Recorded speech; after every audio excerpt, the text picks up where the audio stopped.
Good afternoon, Chair and Board of Supervisors. Today, staff is requesting the Board to consider a potential amendment to the zoning ordinance related to the separate sale of accessory dwelling units, also known as ADUs. This is the fifth zoning ordinance amendment brought before the Board this year and builds on the Board's previous actions to expand housing opportunities in the unincorporated county. Today, we will be discussing the separate sale of ADUs and potential options for implementation that support home ownership and encourage owner occupancy. We will review the direction provided by the Board on March 4th. Then we'll introduce draft options for supporting home ownership and owner occupancy through the separate sale of ADUs. The County of San Diego is one of the few jurisdictions in California that allows ADUs to be sold separately from the primary residence as condominiums. The Board's previous action established ADU condominiums as a new housing product in the unincorporated area, creating an additional tool to support local home ownership objectives. By allowing an ADU to be sold separately from the primary residence, the program creates home ownership opportunities at price points that may be more attainable than traditional single-family homes. This can provide an additional entry point into home ownership, particularly for first-time home buyers, while expanding the range of ownership housing options available in the unincorporated area. On March 4th of 2026, the Board adopted an ordinance allowing the separate sale of ADUs under AB 1033. While state code establishes the basic framework for AB 1033, jurisdictions are allowed to include local criteria. The Board directed staff to return with options that could further support home ownership and owner occupancy. The options presented today build on that direction and would only apply to properties with ADUs sold separately from the primary home under AB 1033.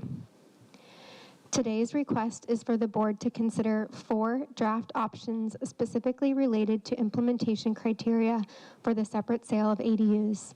The Board may choose to implement one, several, or none of these options.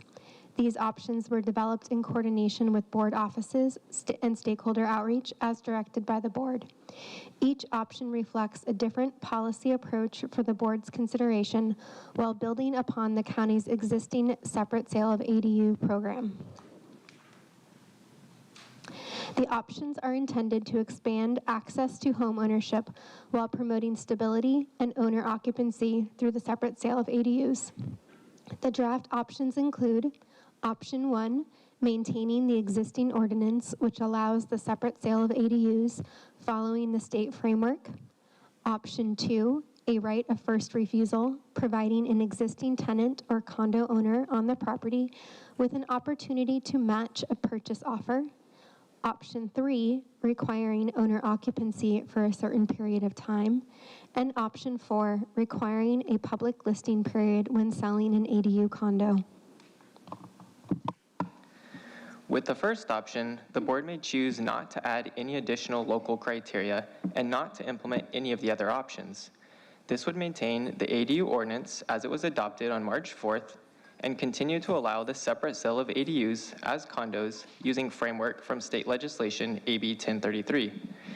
This would preserve maximum flexibility for property owners and avoid added regulatory complexity. The current ordinance, as it exists, works to advance local policy objectives to increase homeownership opportunities by allowing smaller, more attainable housing types available for sale. Our second option is a right of first refusal.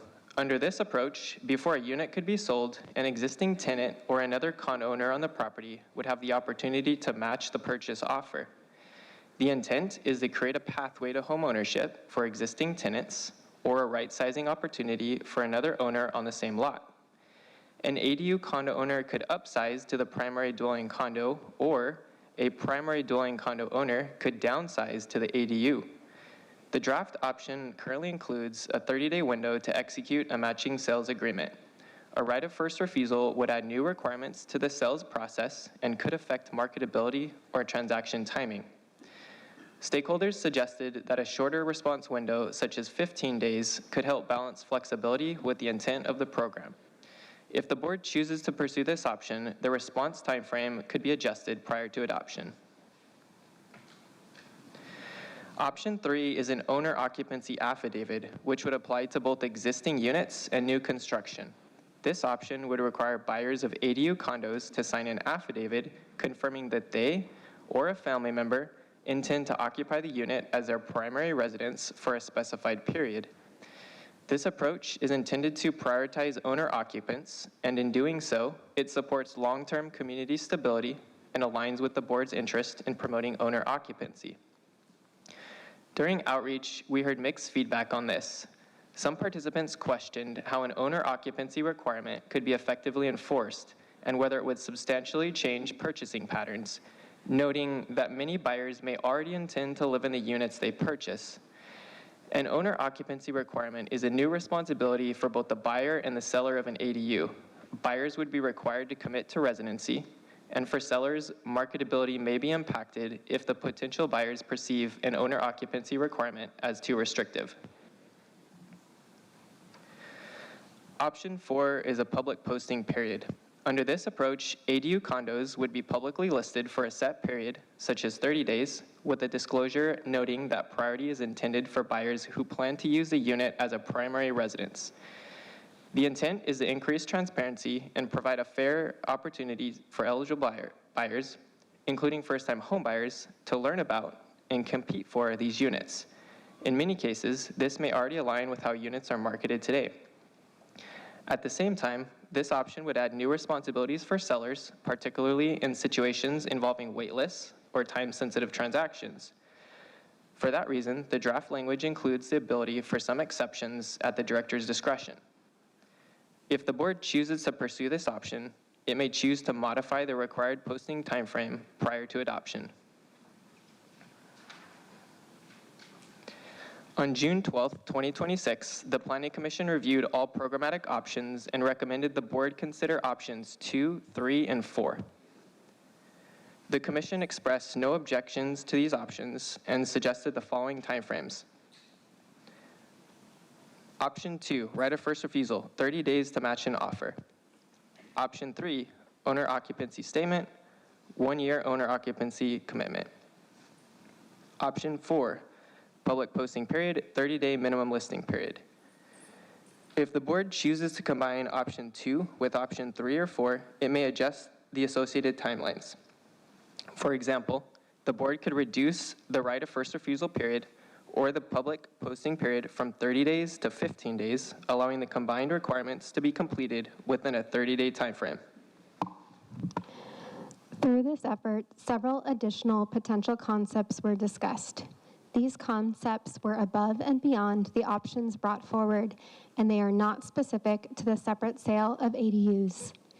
These additional concepts may have potential to support broader housing goals for all housing types. These concepts include tenant relocation assistance going beyond the 1 month of rent that landlords must pay tenants for no-fault evictions under state law. While ADUs are generally excluded from the state protection, many cities have adopted local requirements that expand eligibility or payment requirements. Empty home tax, intended to encourage owners of vacant residential properties to rent or sell their units. A similar effort was pursued by the City of San Diego, but was not approved by voters. Deed restrictions, requiring the sale of ADU condos to low or moderate income buyers. While this approach is legally permissible, it would require the establishment of an administrative framework to implement and monitor the program. Larger ADU types, requiring a new CEQA analysis and stakeholder outreach for a new discretionary building type in the zoning ordinance. These concepts may warrant further consideration. However, they are not currently included in the department's work plan. If the board is interested in exploring these concepts, they could be considered as part of the county's 7th cycle housing element update and associated housing strategy efforts. While not specific to ADU separate sale program, the board may provide direction on these concepts at their discretion today. Staff recommends that the board take the following actions. Find that the program is exempt from the California Environmental Quality Act, and consider the options for local implementation criteria for the separate sale of ADUs. This concludes our presentation. Staff are available to answer questions.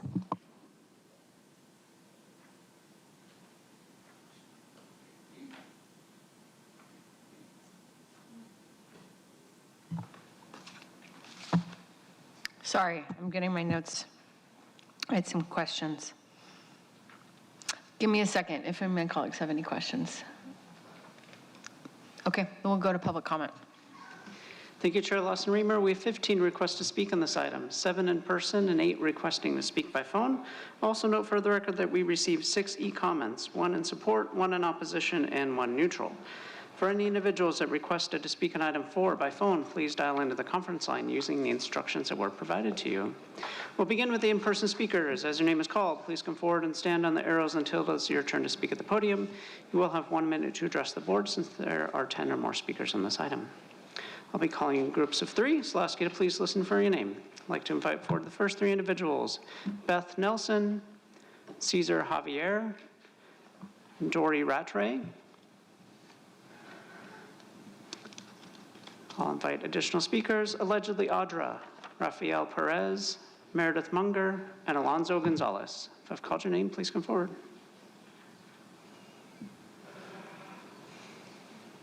And again, I'll ask you to please state your name for the audio record. Thank you. Talk about micromanaging everything. It's like you guys want to have your hands in everybody's business so that you can bring in requirements and restrictions. And, you know, I'm wondering about these HOA requirements for these, what they consider micro condo communities. If you have an ADU on your property, then you actually have to create an HOA. And in that, the homeowner holds all the legal power, which I don't know how that's good for an HOA if the person, like, that doesn't, absolute power corrupts. But you guys are destroying the single-family residential communities where people have gone there to, you know, just have a nice single-family home, and all of a sudden these monstrosities are coming up that are like apartment buildings. And there's no fire evacuation routes, there's limited parking, and so it's like this goes along with your preparedness for wildfire when you're actually putting people in danger by claiming that you want them to own a home so that you can take it from them when they can't pay for it, because people are just struggling to pay rent, and you think they're gonna buy a home. Thank you. Next speaker, please. I'm Meredith Munger with the Building Industry Association's Responsible ADU Committee. I'm also speaking on behalf of Rafael Perez of the Casita Coalition and the California Association of Realtors. We strongly urge you to adopt AB 1033 as is without the additional items. And I actually thought that the Planning Commission agreed on that approach as well, but perhaps I'm wrong. I was at the June 12th and we had long discussions about not adding in the extra regulations. This is new to here in California, but data from other states shows that about 75% of ADUs are sold off. And the classic examples are from seniors. And I wish Stephen Stonehouse and his wife, he serves on the Sweetwater Planning Board, I wish that he was here because they are in their 80s. They built an ADA compliant ADU that they had planned to move into, and then because most seniors have no house payment. Thank you. All right. Thank you. Next speaker, please. Alonzo Gonzalez with the nonprofit San Diego Housing Coalition. I also heard the Planning Commission state some reservations and concerns about the 4 options. Our group is okay with all 4 of the options. We hope that you consider streamlining the 30 days to 2 weeks if you do go with option 2 or 4. I think a bigger concern is some of the public comments and back and forth with staff are lost opportunities on 2 points: streamlining the process, making concurrent mapping with building permits possible. That would shave off months of the process if that is a possibility, and I think staff is on top of that, and we'll be working forward to that, hopefully, and also is making the ADU more flexible. Before we talk about the general plan update, allowing junior ADUs to be attached to ADUs would not create additional units, so it doesn't require a general plan update. the state would allow it, and it creates more incentives so that we see this opportunity in working class neighborhoods where it pencils. Thank you. Thank you. A final call for Beth Nelson, Cesar Javier, and Dory Rattray. We'll now hear from those that requested to speak by phone. We'll start with our first caller.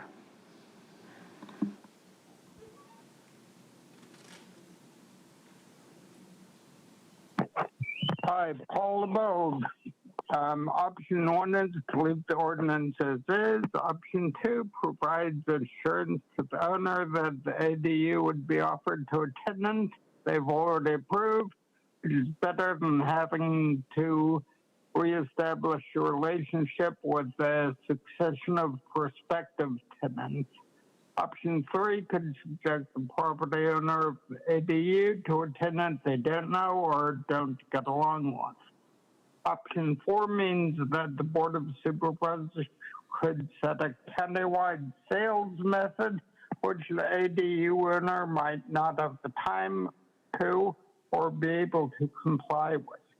And the retail websites often specialize in certain areas or properties, so it might require the use of retail websites that might not be right for the particular owner. Therefore, I would reject options 3. Thank you. Hear from the next caller.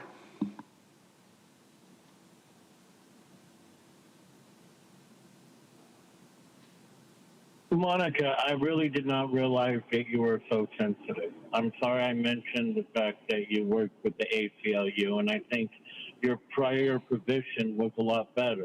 They should have never promoted you to supervisor. Seriously. I'm saying that 100% because if you cannot accept criticism, you're in the wrong position. Just wanted to go in and let you know that. Regarding the ADUs, I'm pretty sure the ACLU already determined the route that we're going to go ahead and take on this, and this is just a circus show, as Sarah Larson-Lemer quite accurately stated multiple times at the Board of Supervisors meeting, meaning it's just smoke and mirrors. This is just, so check mark, yes, we talk to the people, we don't care what they have to say, we're going to do what we want to do because we were paid to do something. We were given a lot of benefits from basically ACLU and accompanying groups. Thank you. I'll hear from the next caller.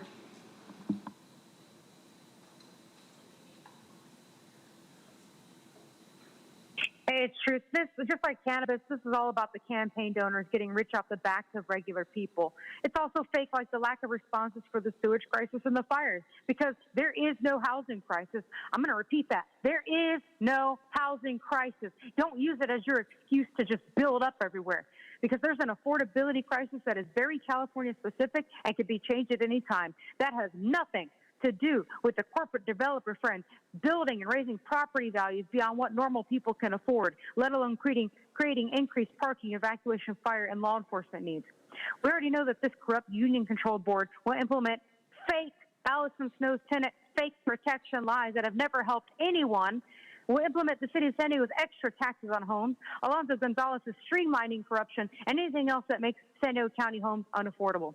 Because these multiple property-owning individuals on the board are out of touch with reality because they are fake, fake, fake. Expensive boxes, no front yard, backyard, not a real solution. Thank you. Hear from the next caller.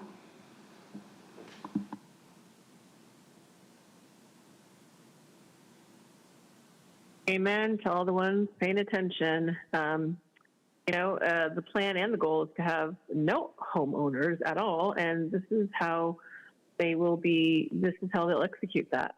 So government has their dirty, greedy hands on everything, so gross, profits off of everything from the people, and penalizing people for using what's legally already theirs. This item regarding ADU is just another government scam. Homeowners shouldn't be required to check in with government for anything pertaining to their property.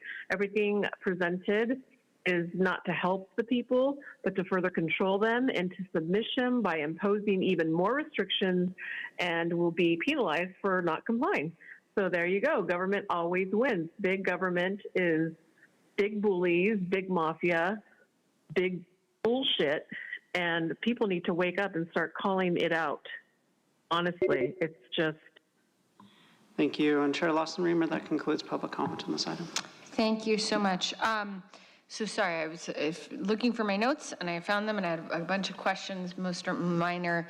But first I just want to say thank you for the work. I know you had a bunch of kind of different options to put together and you've done a really good job. I think the first one was just trying to better understand how we would verify. What would be the verification? So for example, option 3, enforce. Requiring primary residence occupancy commitment, and it's an affidavit. Well, what if that's the affidavit, someone lied on the affidavit? How would we investigate this? Chair, it would be a condition as part of the condo subdivision to begin with. So when we process the condo subdivision to sell off the ADU, we place a condition that they have to do the affidavit. Then we would require the affidavit as part of that in the sales contract. It generally would be a civil matter if it is not enforced. We would follow up on complaints if we received them.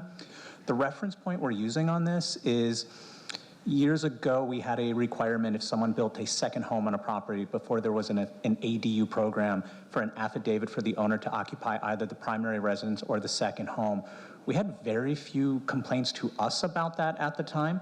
But we do not regulate real estate transactions, and so just similar to other real estate transaction requirements that the state has on a property, we don't have an enforcement tool in those should we get complaints on it. If we did get complaints, we'd follow up with the property owners to let them know that we received a complaint and to inquire. Who would complain? How would they know to complain?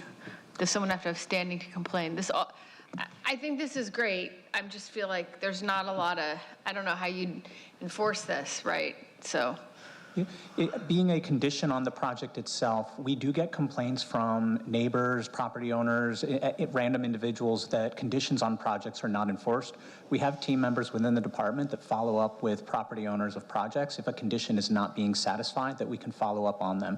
We do have some enforcement tools in the department to do enforcement if conditions are not continuing to be met. And so subdivisions, use permits, things like that. If a condition is not being met, we can take enforcement action. We have a code compliance program. We can engage in that regard as well. What would that enforcement action look like? We'd start with contacting the individual to inquire, to find out who's living there. We can move forward with escalated enforcement through citation should we get it.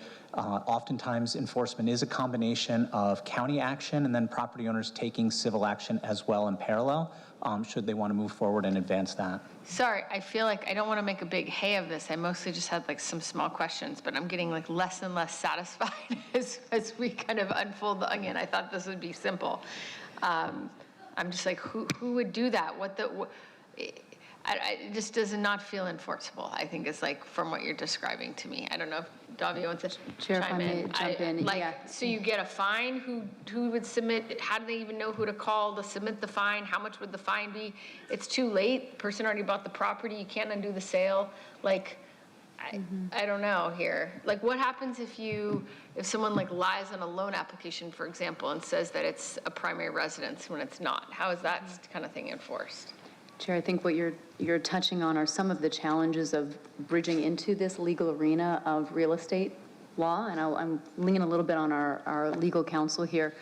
We do have the code compliance mechanisms, but I think to say, okay, there's an issue here, something may not be adhered to, but this does then move into the legal arena, and I'd like to turn to counsel to talk about what actions would need to happen to ensure that enforcement occurs, but we would be in a little bit of a challenging position in terms of county framework that could address this. This really does become a civil litigation-oriented issue if someone were to lie on an affidavit. So I'm going to turn to Jared Markley to assist with that. Chair, I don't have a whole lot to add to what Davia just said. There's not a strong enforcement mechanism for the county to directly enforce these things, but it does create a legal requirement that if it's not observed during the real estate transaction, may create some legal rights for anybody who wants to challenge it, a neighbor or somebody else who might have benefited from this requirement. Okay, so it creates some kind of legal claim, cause of action, I guess, but who could bring a lawsuit, and then what would their remedy be? I mean, if you're basically saying, hey, we have no ability to enforce this, but we're going to set up a bunch of rules and people can enforce it against each other, you're saying bring each other, essentially we're saying y'all sue each other, essentially. Like, that's all we got. What do they get? What would they get? What would be the remedy? I mean, there's not a lot of precedent on this. You brought up the example of representations on promissory notes that that's going to be the primary residence, and there's pretty good evidence across the country that that's generally complied with. But in the case, but what's the enforcement mechanism? I don't even know. I wouldn't what happens if someone lies on that? There's not a lot of good examples of actual enforcement of that requirement. It's a requirement that most people comply with, but some people don't, and there's not a lot of enforcement. Okay. Well, I don't want to monopolize, but I think overall, I think this is great. It's like really going in the right direction. I just want to make sure that it's not just a piece of paper, that it's like meaningful. So let me null on that, like mull on that. But again, really good job. I just want to make sure we can enforce what we put out there. Turning the floor to Vice Chair Montgomery Stepp. Yeah, thank you for the conversation. I am thinking through our last conversation, especially around the right of first refusal, which we all felt, if I remember correctly, that was at least something to explore, because part of what the state's intent was, part of the reason why this has not been tested is because the whole concept is new, number one.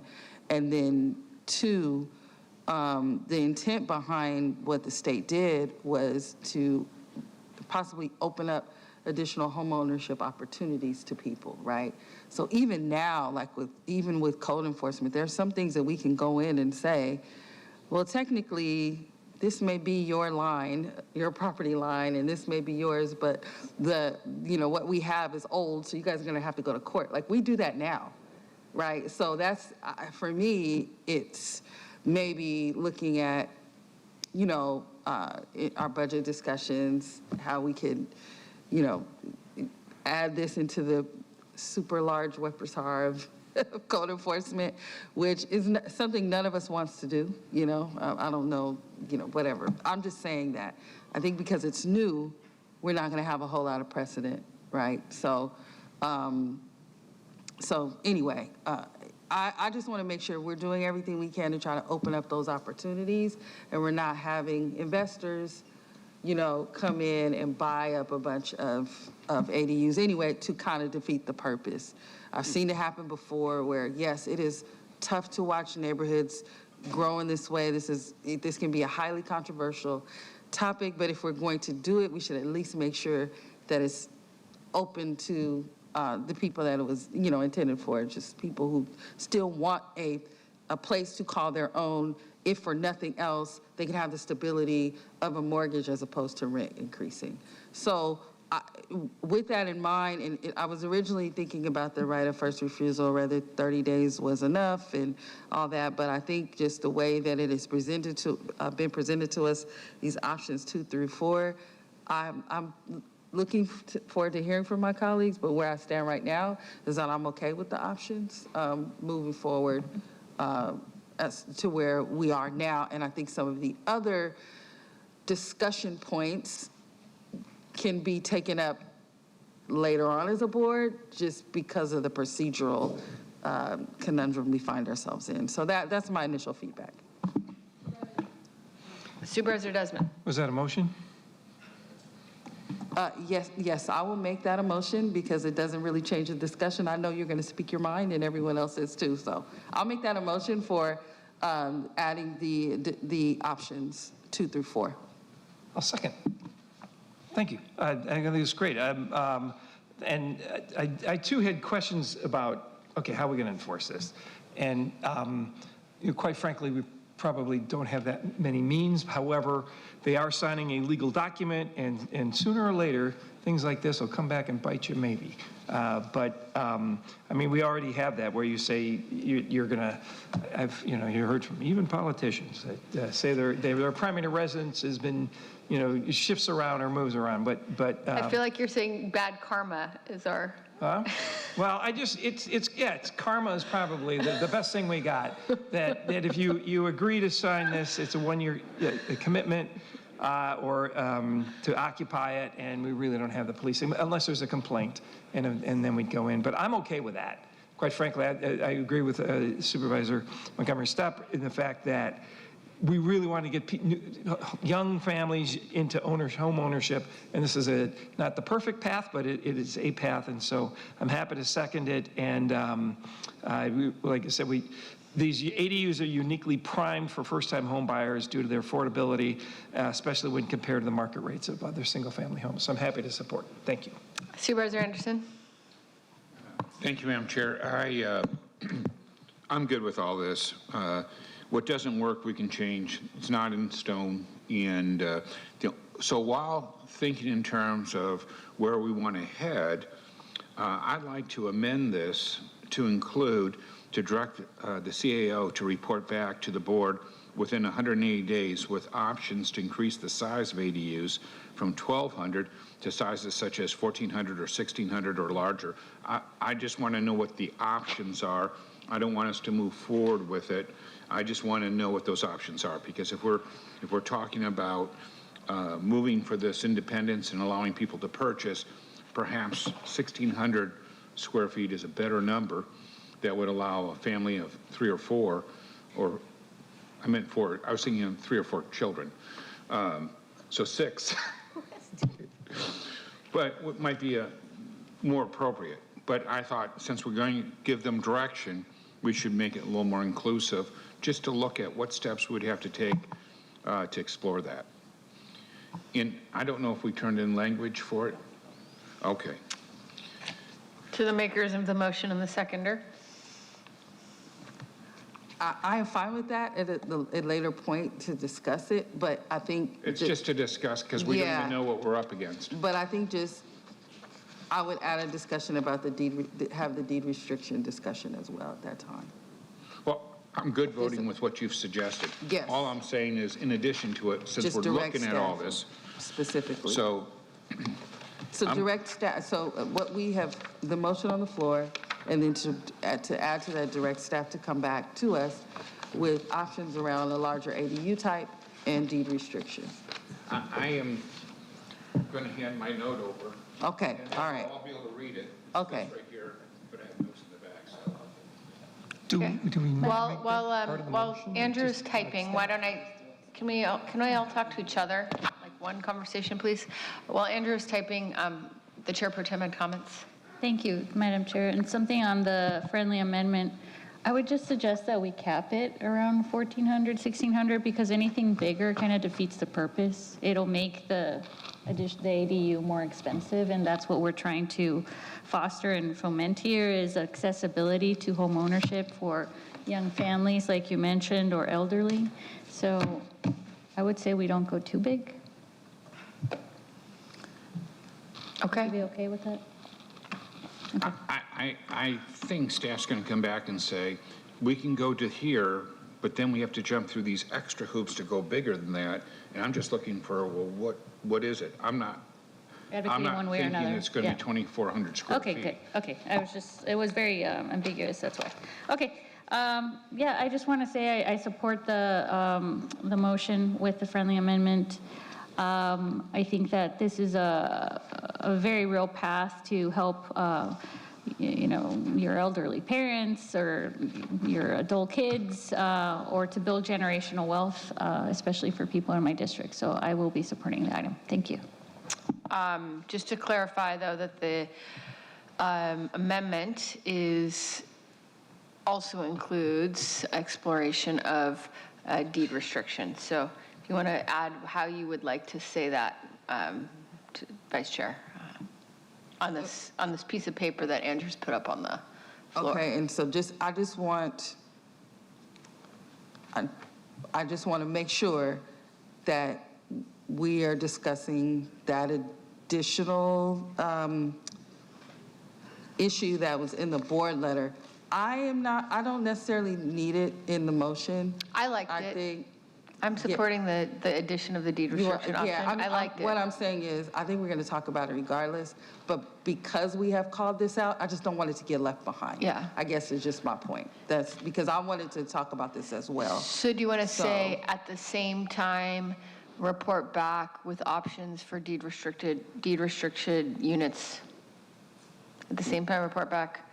The deed restriction as a condition of permitting an ADU. As a deed restriction as a condition of permitting an ADU. Okay, that's based on the way it reads in the board letter now. Mm-hmm. And these are just discussion items. We're not saying we're supporting, not supporting, we're, yes. So I am okay with that if the seconder is. Okay, and I would love to make a friendly amendment to the friendly amendment. I think I'd like to have a discussion around enforcement, like what are the options around enforcement for whatever we pass. How are we going to enforce this? And looking at all the tools in the toolkit. And just to kind of put some commentary on it. It could be things as simple as like publicizing a phone number or an email to submit a complaint so at least people know where to go to, or something more complicated like putting this under the purview of county council. Like, I don't know, I'm not predisposing. I just think it would be helpful if we're going to pass these laws to have something besides karma that we're relying on for people to abide by them. I'm okay with karma. Karma. It happens. That is what, I appreciate that. It happens. I'm okay Trust with people sometimes too. So, do we even need this as part of the motion, or can it just be staff direction? I think that. It's all staff direction. Yes, and I think it's fine either way, but yes, we agree on something, so maybe we just go for it. If I may, through the chair, it is beneficial for our team who's working on a lot of housing items to have very specific direction on what the board is looking for so that we provide, appreciate the effort, but so that we do provide a report back that addresses the specific issues that the board is looking at so we don't need to return again and we provide you everything you need in one effort. Okay, in 6 months we want everything. Okay, I'm fine with it. Okay. Okay, we have a motion on the floor and a second that includes now this amendment. And the motion included options 2, 3, and 4. Okay, it's all written there. Andrew's ahead of all of us as always. Please vote. Chair Lawson Remer, that motion passes unanimously with all supervisors being present and voting aye. Okay, great work, everybody.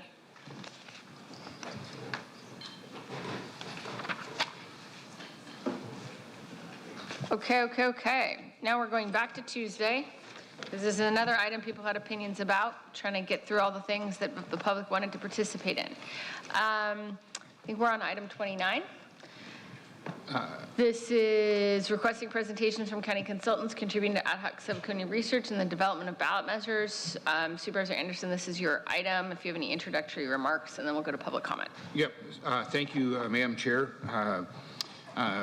We fielded a lot of questions from our constituents in my district, and during the most recent board meeting in June, I mentioned that I was planning to bring forward an item requesting public presentations to the board from county consultants involved in the research and development of current and county future ballot measure language. My item asks that the county consultants known as FM3 Research in Ironwood Public Affairs to provide a presentation during the September 1st, 2026 board meeting regarding the recent work that they've performed for the county. This work involved surveying several hundred constituents to obtain feedback on the direction the county is headed, what their thoughts were on county governance, and possible new revenue sources. By having the two consultant teams present that information during the September 1st board meeting, all supervisors and the public will have a chance to learn more about the polling details. And I hope my colleagues, I hope you all will agree to this additional clarity and transparency so I don't have to field any more phone calls. That's my motion. Okay. thank you so much. Do we have folks who have called in to comment? Yes, thank you, Chair Lawson-Remer. We have 8 requests to speak on this item, 1 in person and 7 requesting to speak by phone. Any individuals that requested to speak on item 29 by phone, please dial into the conference line using the instructions that were provided to you. I'd like to invite forward allegedly Audra. You'll have 2 minutes to address the board. Look at that. Nobody's here. It's fun. It's like a party. And when you guys are talking about karma, let's say it's more of an FAFO type of a thing. You fuck around and find out when you reap what you sow. So, I mean, you guys are always doing that.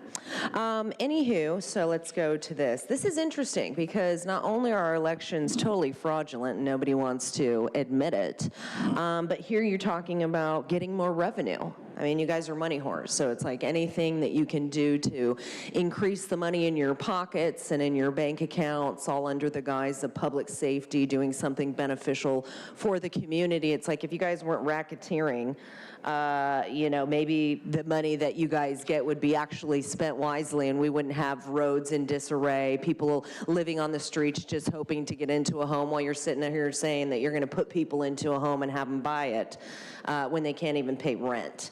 So let's think about some things that you could do to generate revenue.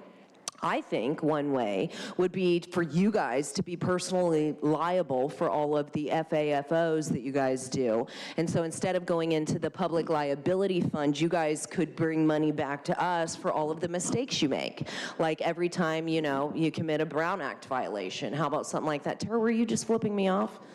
Are you pulling a puta paloma? Like, yeah, there you go, you did it again. I love it, because I catch it on my camera. You guys don't get it, because you're looking at me, but it's cool. It's cool. I don't know, about aborting babies. Like, maybe every baby that's aborted, we could just, like, you know, give money back to the community, because they're, like, not going to take money from us anymore. Can you please pause Audra's time? Yes, I'm talking about revenue generating. That's not the topic of this item. What it is not. The topic of this item is presentations to the board and information that would be presented to the board regarding legislative research. Now, revenue research. You can sit here and try and play word games around me all day long, but you know that that's in your item. Did you not see it? A and B under number 2? Like I'm just making it up? Exactly. Thank you. I also failed to note how many e-comments received on this item. We received 3 e-comments, 2 in support, 1 in opposition. Any individuals that request to speak by phone, we'll hear from them now. We'll begin with our first caller.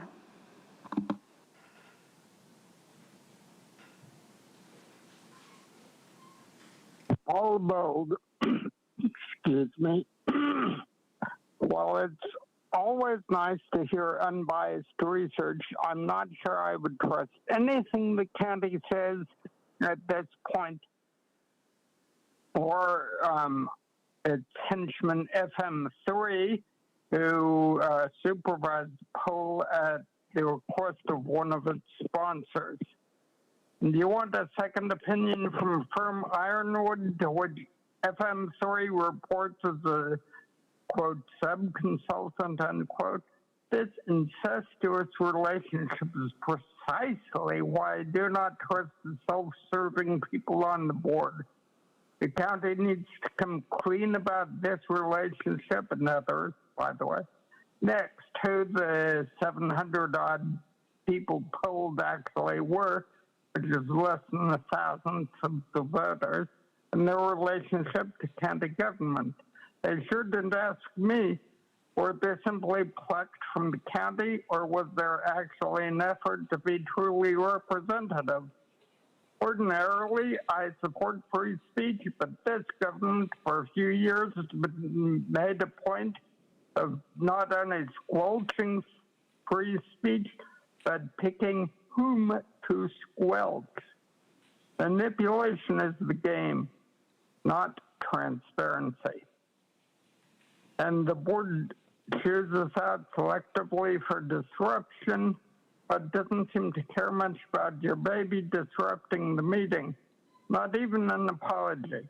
I suggest paying a caregiver to feed the baby in the overflow room. You can afford it. Thanks. Thank you. We'll hear from the next caller.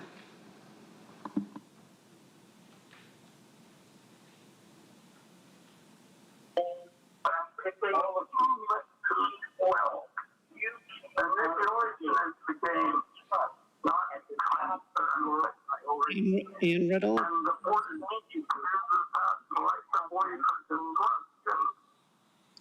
Ian Riddle, it is your turn to speak. You might want to mute the audio feed that's coming in from the meeting. I'll go ahead and unmute you. Thank you. A little confusing now. Appreciate this opportunity to share a few thoughts I had on item 29 regarding the contribution of the county consultants to these ad hoc subcommittees. I didn't think what these ad hoc subcommittees were really doing was well described in the staff report. As best as we could tell the public, it has to do with ballot measures. But it seems to me that it's far more comprehensive than that. So I'm not weighing in on this item pro or con, but more from a description of the problems as well as the good parts of these county consultants who are contributing. So perhaps a little fuller explanation would have been useful. Thank you. Thank you. We'll hear from the next caller.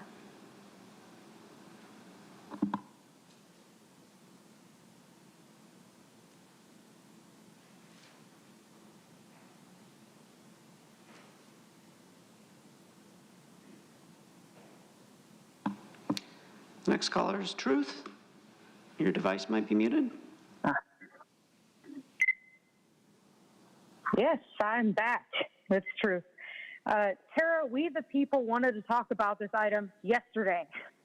This item is obviously to mitigate corrupt Tara and Monica's backroom deals with J.C. Cooper on the medical subcommittee and their backroom deals with Ironwood and Dan Rottenstreich on the fiscal subcommittee. FM3's $250,000 contract went up by 5.1 times with no public update or approval or knowledge. For the record, I've never received a survey from any county contractor, and I don't know anyone that did. Only 727 people were allegedly interviewed, which means each conversation cost the taxpayers over $343 for each person. Plus, the alleged research by Ironwood raises the cost to $784 for each person. More than the 0.0002% of the population of San Diego County residents were interviewed. That's what that means. That's a scam. This is why I, along with several others, have initiated multiple public records requests to get to the bottom of yet another progressive scam.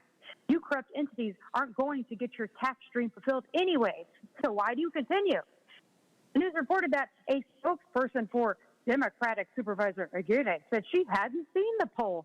So you don't know anything about what you're approving? Yeah, right. Tara's protecting you from messaging up the agenda because Rottenstreich was and probably still is your campaign consultant. So you don't get to claim ignorance. Tara has lied and lied again to allow Ironwood to subcontract to progressive minion buddies amplify campaigns as a kickback. Rottenstreich just happened to help Cesar Fernandez go $10,000 into campaign debt. Oh, and Manuela, $67,000 in debt, just racking it up still. County reports it's paid consultants for $160,000 just on one, then $80,000 on another two polls. So you do a total of at least $569,000 wasted. Tara's becoming a real poll worker. Reminder, a majority of voters in all districts think the county is headed the wrong direction. Thank you. Hear from the final caller.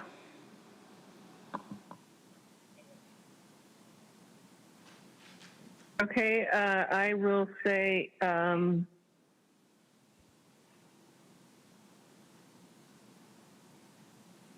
sorry about that. I will say that amen to the previous speakers, and yeah.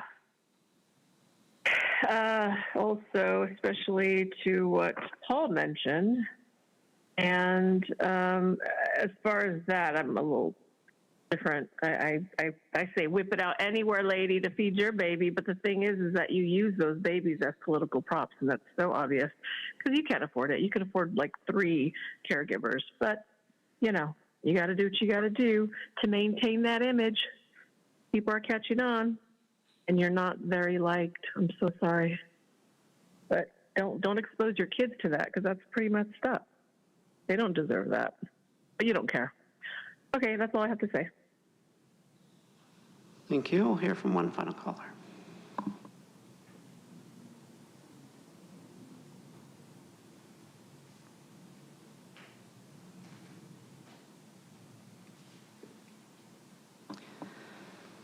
This next caller is Becky Rapp. Your device might be muted. It looks like she dropped off. Chair Lawson-Remer, that concludes public comment on this item. Okay, thank you all so much.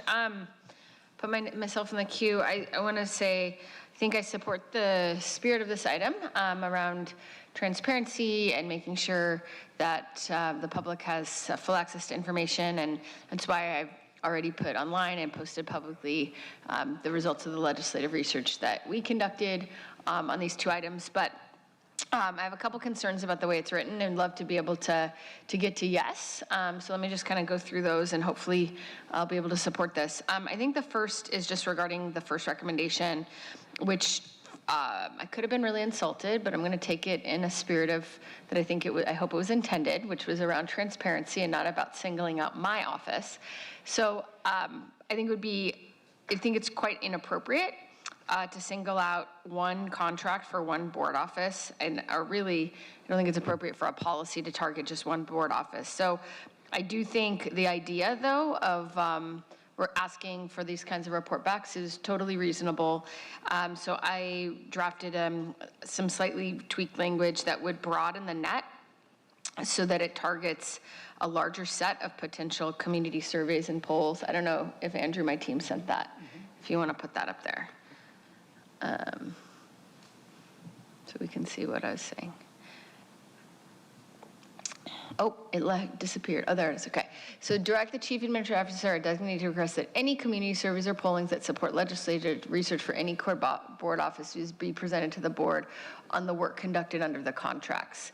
So that obviously would include the work that FM3 did from office. It would certainly include that, but it would make sure that any work that was conducted for any offices that was conducting community surveys and polling was included. So that would be my first amendment to and I think the impact from your point of view, Supervisor Anderson, would be the same. You get the same reports back, but to me it's about, if we're really committed to the idea of transparency, that should be a policy that's for all and not for one particular poll and one particular survey. Yeah, why don't we do this one at a time? Because I think this is the one, okay. This is the one that I was the clearest on. The other, I had more questions. Way better than okay. Okay, great. So I think that makes, and I think that makes a ton of sense. I don't have any issue with that. I think it's the public should know what's going on, and we'd already posted it anyway. And if the CEO wants to ask for a report, more power to it. Okay, so that was my first one. I think the other, I just had more questions, I think, for council, and then some kind of thoughts, and that weren't quite as cooked up. So I wanted to kind of begin with recommendation 3, that because it has the presentations coming in September, but I know one of the things that we talked a lot about before was how we need to be really careful in talking about any measures going to the voters, because we don't want to inadvertently engage in electioneering or accidentally engage in communications that would be a violation of the FPPC. So I just wanted to get some guidance from County Council on any risks or considerations on the timing, given that we're within 90 days of an election. Thank you, Chair Lawson-Remer, for the question.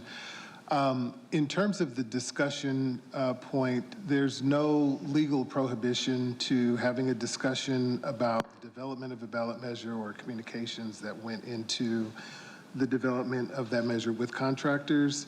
Those are all legitimate governmental activities that can be discussed. I think the challenge could be just the scope of the discussion. surrounding that information. If there's any communications that could be viewed as advocacy or something that goes beyond information, those communications could present an issue with, because the election is essentially open at that point in time and the ballot measure has gone forward. And so there just would need to be some additional concern about making sure that there wasn't communication that could be deemed to be advocacy. The timing, the scope, the tenor of the conversation, all of these have sort of played out in other FPPC opinions as to determine whether there could be a violation. And so that would be a flag to be aware of if this conversation were to take place prior to an election. So it's not, so we legally could have a presentation, but there's risks based on what was said and the timing of what's said because it's within 90 days.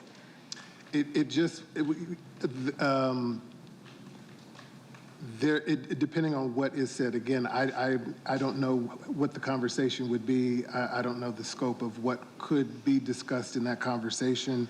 It just depends, again, how facts may be characterized, you know, those kind of issues, depending on where the discussion goes, could present some risk for a violation of the rules.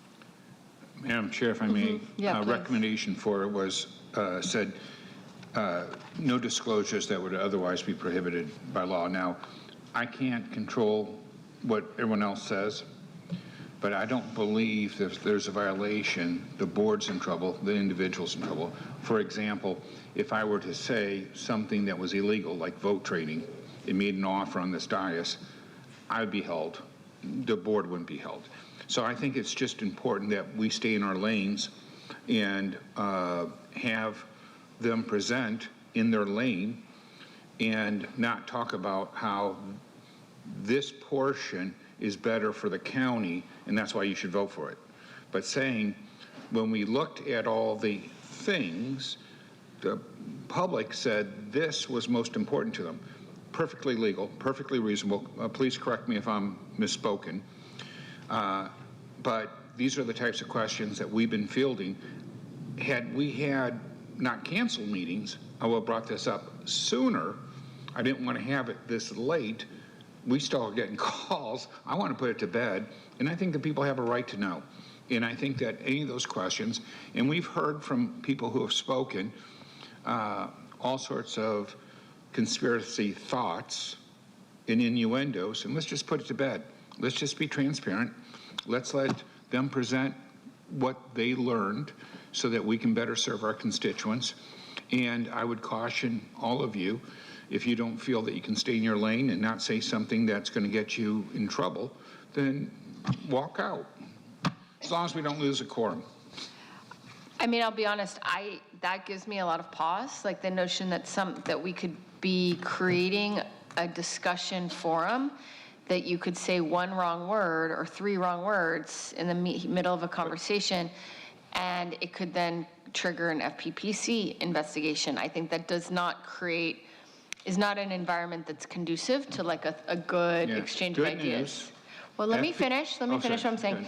I think from my point of view, I think there's kind of two approaches. Either one would address these concerns for me. Is either one would be to have some kind of report back that is sent to a report back instead of a return back, or am I saying it wrong? Is it a return back instead of a report back? So it's not a presentation where we're all sitting here talking, but is instead like a report that's posted publicly and sent to all the supervisors, but doesn't create like a dialogue moment. I think that could satisfy the need for public transparency.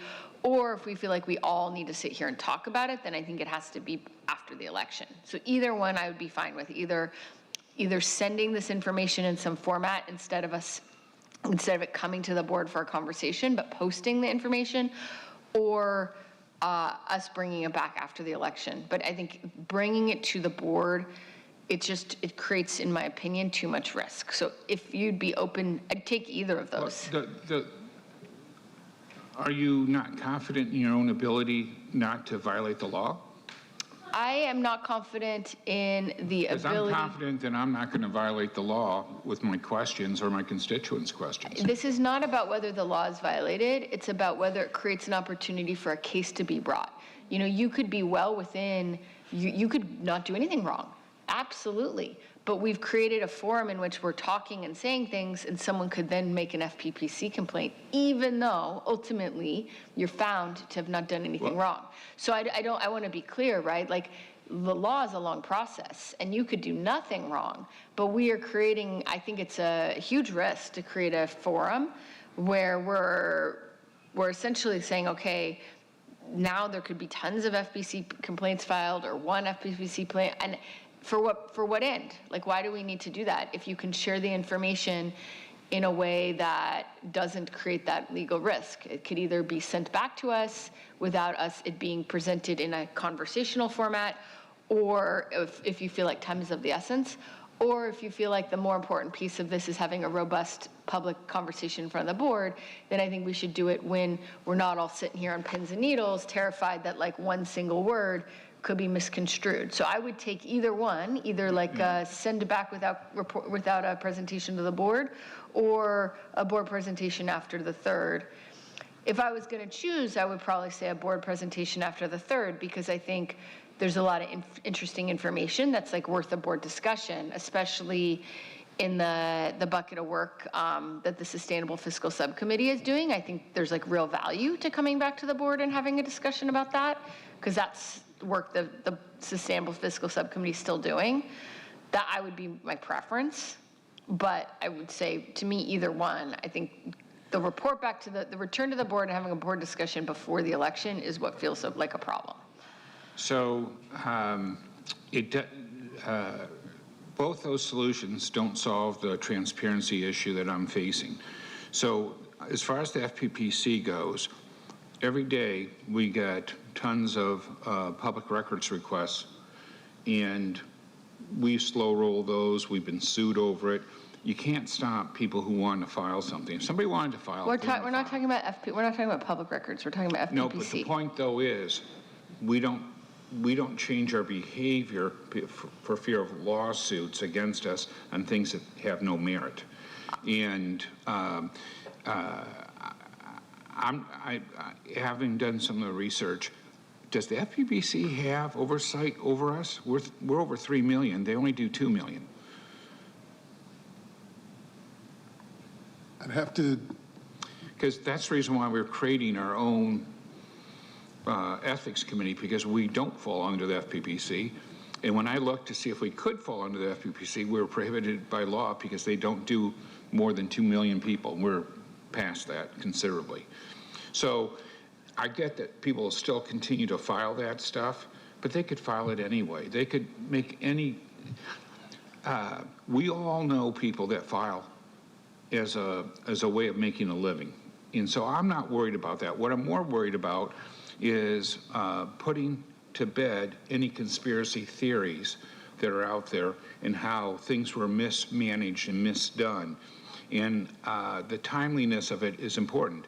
Had we not canceled our board meeting, we would have addressed it sooner. But because we canceled our board meeting, this has gotten delayed. How about we do a middle ground? How about we simply pass our questions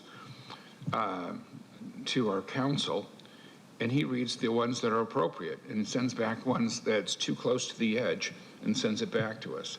And that way we can still have the robust, we can still have the public input, and the people that are hounding my office will have an opportunity to come here, say their piece, and have their questions answered. I just think that we need to be absolutely transparent. I think when people are looking from the outside in, it looks like it may not be as crystal clear as it should be. And can you clarify for me though, Supervisor Anderson, we're talking about a couple different things, right? We're talking about the legislative research my office did that I've already shared and it's already public. And then we're talking, that's one piece of this. And then we're talking about the work the Sustainable Fiscal Planning Subcommittee has done and is continuing to do that's not yet complete and is not relevant for this, So So what do you, when you're saying folks are hounding your office, is it about the work my office did on my legislative research? It's on all of it. We're just getting a whole random, it's all random stuff. And I don't want to be in the position of having to, well, let me say this. I did hear someone say something. I'd rather do it sooner rather than later. After the fact's not going to be, I'm still going to get pounded between now and the election. Well, I did hear someone say something they wanted, just to build on what your point is, that you're getting hounded by all sorts of random stuff. One person came here today talking about a different subcommittee, right, which wasn't the Sustainable Fiscal Planning Subcommittee, it was the Social Safety Net Subcommittee. I love your broadening. I think that's great. So, I mean, I'm trying to get to like a coherent point here, just to be clear. Like, I think we were on agreement on number 1.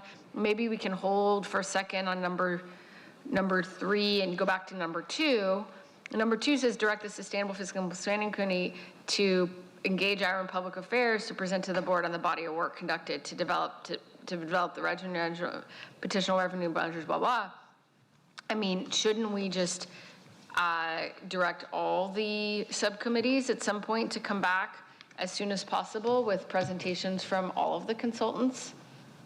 Well, ours are all posted, so. I mean, but I just said, yes, I hear you, but you just said that posting doesn't seem to be good enough for you. Because I just suggested we post. The questions, so when you read the polling, it doesn't answer the questions of the methodology or the thought or any of those things, any of those questions. It just tells you what the outcome is, but it doesn't tell you how it was created. And in ours, you see the whole interaction, so you know exactly how all of it's created. I'm willing to accept your idea of the report back and us submitting questions prior and getting that going right now. Sorry, I'm not understanding what you're saying. Well, what were the 2 choices you gave us? I said, after the election and one sooner. Yeah, I said, like, look, I think there's 2 possibilities here. One is we have a big, robust discussion after the election, so we're not worrying and sitting on pins and needles and worrying that one word is wrong. And we can all really talk and we all say sorts of things that maybe you wouldn't say if you're trying to be careful, and I think there's a value to that and value to have a robust discussion. I think we're going to have a better conversation if it's post-election. Or if I am not comfortable with having that kind of robust discussion pre-election. I think there's too many legal risks. Instead, we ask them to submit a report and post that report publicly and send it to all our board offices. Ebony can tell me the right term. Is it the report back as opposed to the return back? And do that before the election. Add a Q&A portion to it, so in the report they're answering the questions of the constituents? And they wouldn't come here to do it publicly, but we could send them the questions ahead of time, send it to Ebony, and then she could get it to... As part of the report back? I would be fine with that, yeah. Like, we could all send our questions to Ebony ahead of time, and she could share those questions with the consultants. That would be fine for me. I think I'm just trying to prevent, like, us all sitting here and not being able to really talk because we're worried about some frivolous litigation. So that is fine. I don't know, maybe I could give Damon some moments to think about how we would do that. In terms of facilitating the questions? I think the question being, like, what we're talking about is instead of having the consultants come and present to the board, instead we would have them write a report and send it to board offices. And then we would be able to give Ebony questions to ask the consultants that they could then include in the report they send to board offices. Yeah. I think the discussion piece is when you eliminate that, you sort of eliminate the risk. So if there are questions presented in advance that can be submitted to the consultants and be part of the report back, then that eliminates that risk. Okay. If we did have them report here, though, and we did submit the questions to you, wouldn't we have the same filter? If the questions were submitted to me, but there was no discussion, is that the... No, the questions that were not in the gray, you simply ask, we'd still have the discussion, but our questions the concern is during the discussion, that's when we're going to get in trouble. I think that's the concern, is the discussion. Okay, I'm not gotcha. concerned about the questions that are asked. Gotcha. Mm-hmm. That's what I keep saying, is that we might discuss and get in trouble. So that's what I'm trying to make sure we don't do. Do you want to try out, Andrew? We'll be listening. Okay. So I think basically the idea is taking number 3. Okay, yes, I see you, Supervisor Desmond, but we're trying to get somewhere. Are you pulling yourself out? I think, just to be clear for Andrew, and then we'll go to Supervisor Desmond, Andrew's trying to draft something that basically says that instead of coming back to the board with the presentation, is that they would, that the clerk would, in consultation with county council, I guess, because that seems to be critical here, send questions and ask for some kind of report back from the work that the consultants have done. And they'll get those questions from the board offices ahead of time so that those can be shared with the consultants. Okay. Supervisor Desmond. Yeah, this is just awful watching this go back and forth. We should err on the side of transparency and just rip the Band-Aid off and if there was no wrongdoing, let that be shown. If there was, then let that come out. But by waiting for an election to happen because it might change things one way or the other, I think is not a reason for us not to be as transparent as we possibly can as soon as we can. This just looks like we're obscuring something. I don't know what it is, but that's just what it seems to me watching this whole conversation go on. I have a question, Chair. Please. If there's no one else in the queue. Supervisor Anderson is in the queue, but he already spoke. So do you want to go ahead, Supervisor? I'll defer. I'll speak after. Okay. Thank you.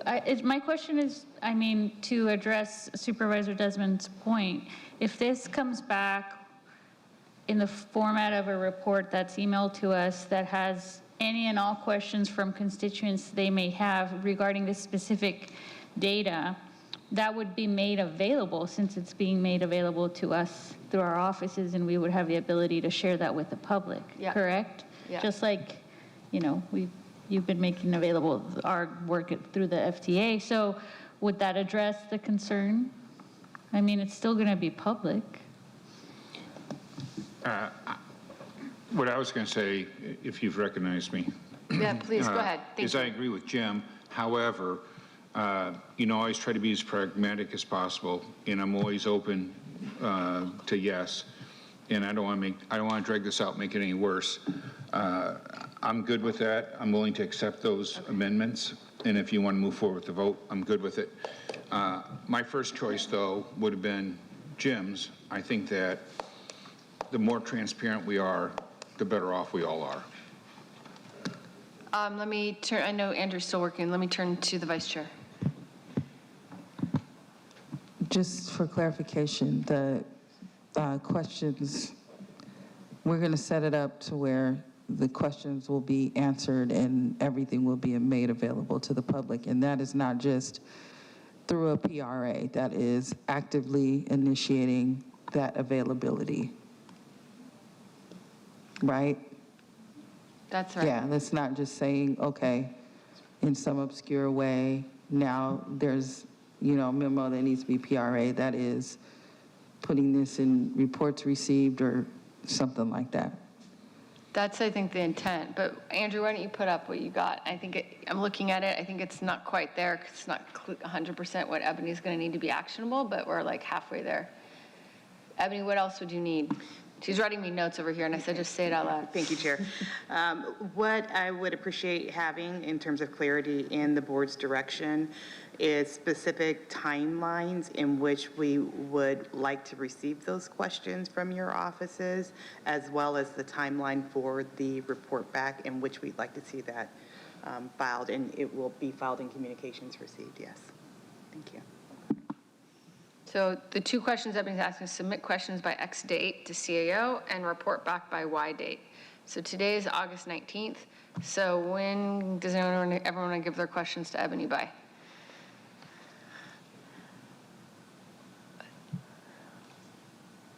Let me pause.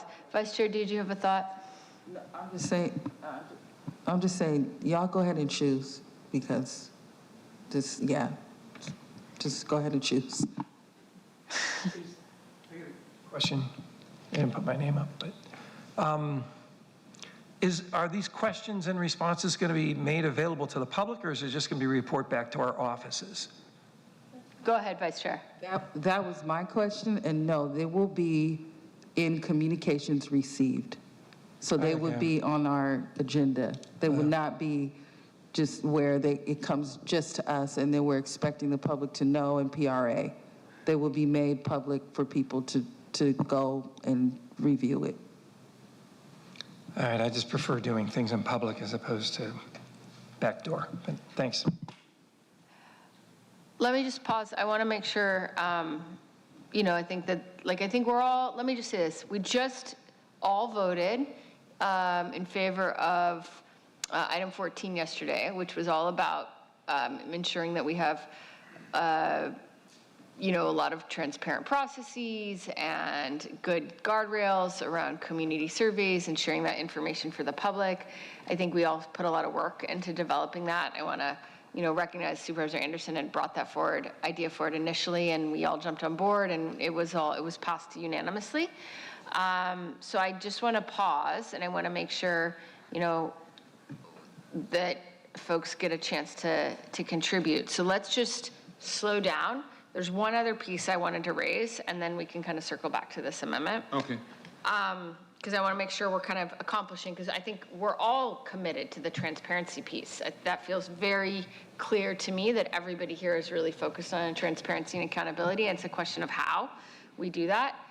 I think circling back was on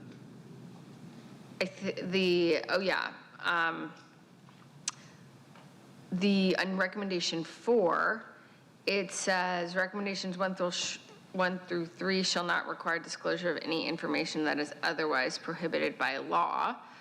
I'm wondering what that means. This is a question for Damon. Is there information that there would be reasons that you wouldn't disclose, because it's pre-deliberative or it might be sensitive or something, that would still get disclosed the way that item 4 is written?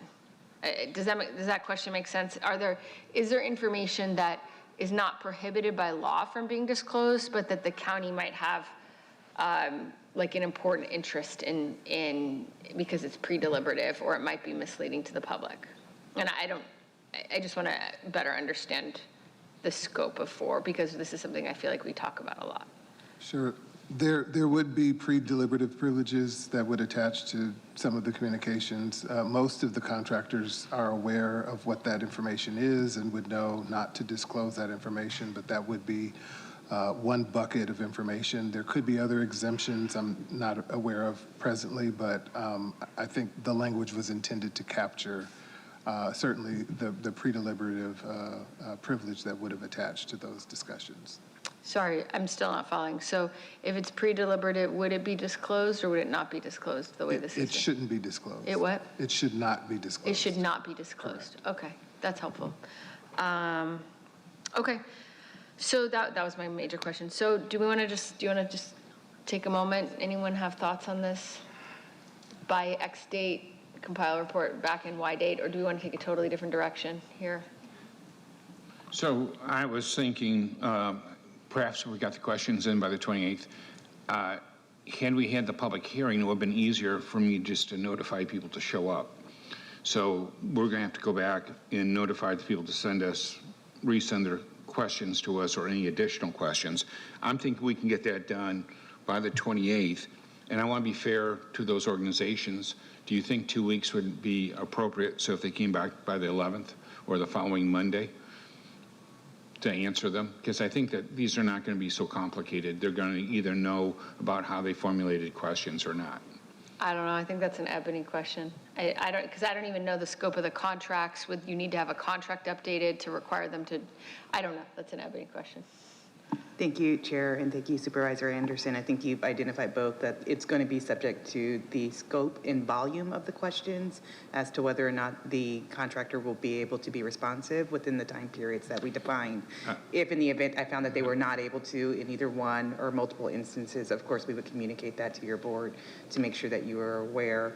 We can set some parameters, as you mentioned, maybe the 15th, for example, as a date, and maybe the end of next week to move us forward.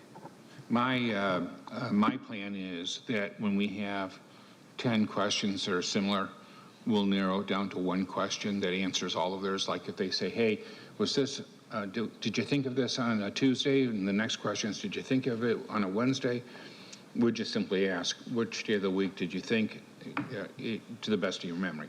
So my idea is we may have 100 questions. There may only be 9 questions that are uniquely different. So that's why I need a little extra time to make sure we crunch it down. It's not fair to ask these vendors, answer 100 questions of which 90 are, really similar. Thank you, I appreciate that. And through the chair, if I could just ask for, so clarifying that we would receive questions from you all based on the input that you all received from your stakeholders by August 28th is, I think, the date that I heard. And we would submit those questions to the consultants and compile the report back no sooner than September 15th.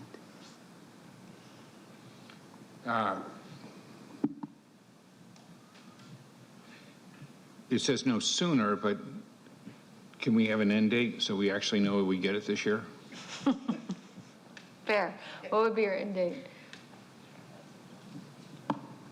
Through the chair, what I heard in terms of the board discussion is that there's a desire to have this in advance of the actual election. There was some discussion about post-election, but what I think I heard from the motion maker was in advance. Yes, please. Yes, so certainly prior to the election, at least 30 days prior to.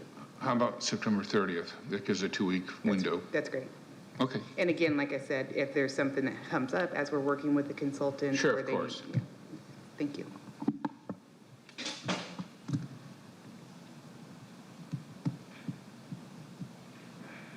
So this would be a replacement for 3, essentially. I'm good to go if you are. Supervisor Geary, you're very thoughtful. Thoughts? Good. We know where Supervisor Desmond's at. Supervisor Vice Chair Montgomery Stepp, our attorney. Thoughts? I do have a question. Okay. So Joel, or Supervisor Anderson, so is it, I'm trying to read and figure out what it is. Basically, what we're asking for is that we get the survey and the polling that any office has done legislative research. So really, we're just going to get the survey and the polling. Is that what you're? No. Because that's what it reads.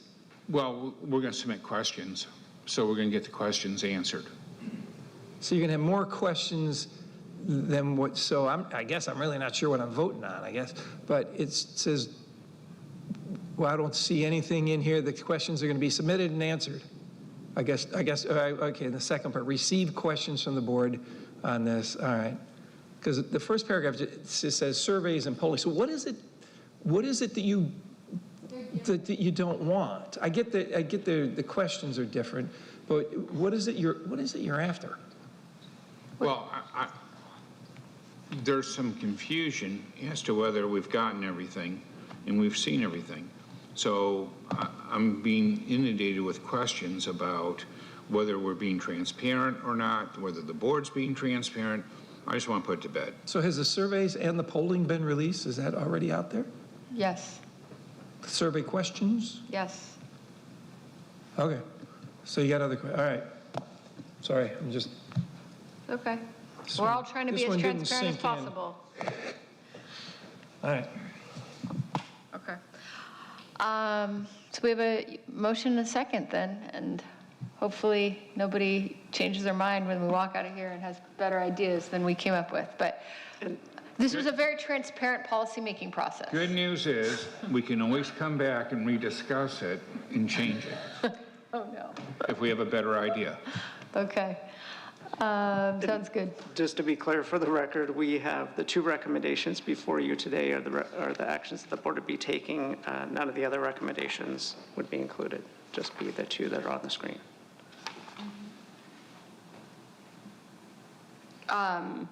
And also 4. And recommendation 4. That was missing. That would describe recommendations. We'll reword that to indicate that the report shall not disclose any information that's otherwise prohibited by law. Please, go ahead, Council. We probably would want to include some additional language that specifically describes the other privileges that we were discussing.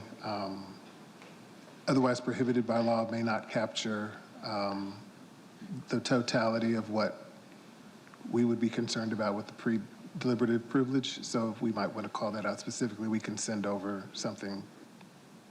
Could we just say something really simple that just says, shall not require of any measurement deemed by county council as pre-deliberative or otherwise prohibited by law? Just keep it simple. No, that's better. We're going to email the language to Andrew.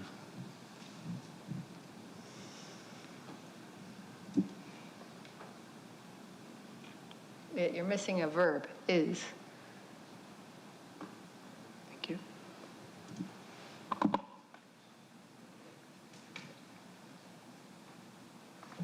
I'm okay with that if my colleague is. Okay. Okay. Oh, we're supposed to wait? You just said that. Okay.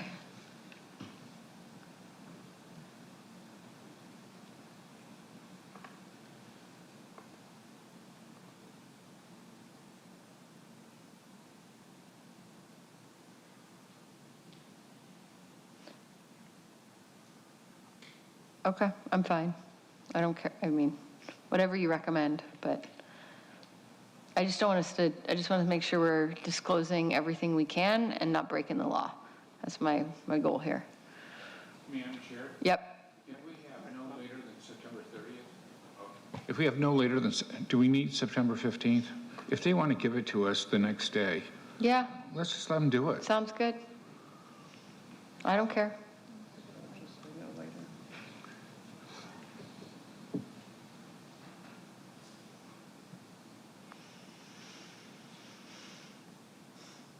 Yeah. Okay, great. We have a motion and a second. Please vote.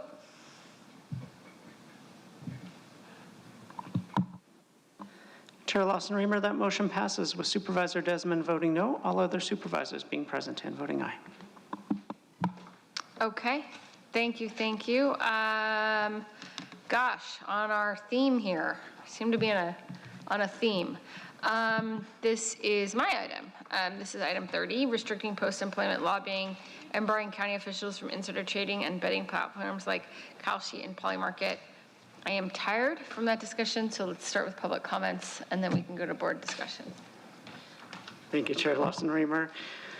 We have 10 requests to speak on this item, 1 in person and 9 requesting to speak by phone. Also note for the record that we received 3 e-comments, all in support of this item.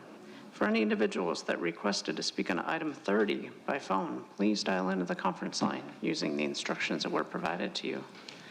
We'll begin with the in-person speaker. I'd like to invite forward allegedly Audra. You'll have 1 minute to address the board since there are 10 or more speakers on this item. Talk about robust. It's so interesting watching that. I feel like watching somebody buying an ADU and having to do an HOA with the person that they bought the home from.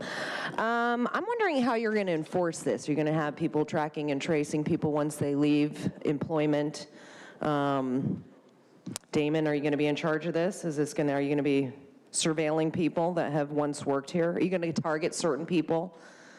Or is it just everyone? Tara?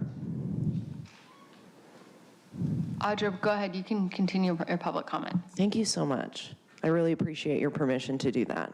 I was going to ask, I was wondering if I can go to the bathroom later. Is that okay? Do I need a permission slip? You gonna surveil it?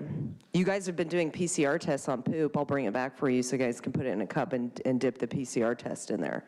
That'll be exciting. Then you can track and trace my movements. You know what I mean? Yeah, I'm sure this is gonna be enforced. We should be looking at you guys because you're doing it right now. Thank you. We'll now hear from those that requested to speak by phone. We will begin with our first caller.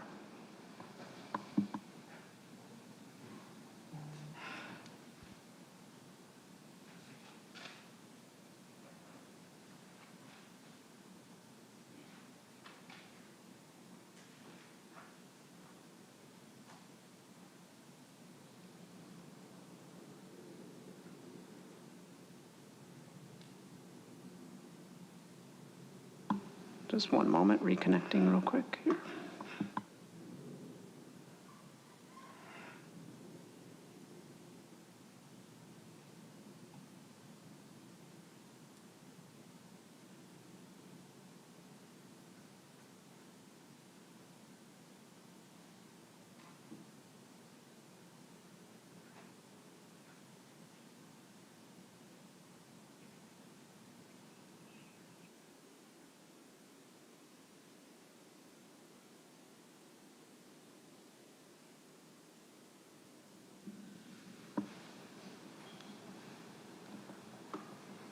Okay, we'll resume with our callers.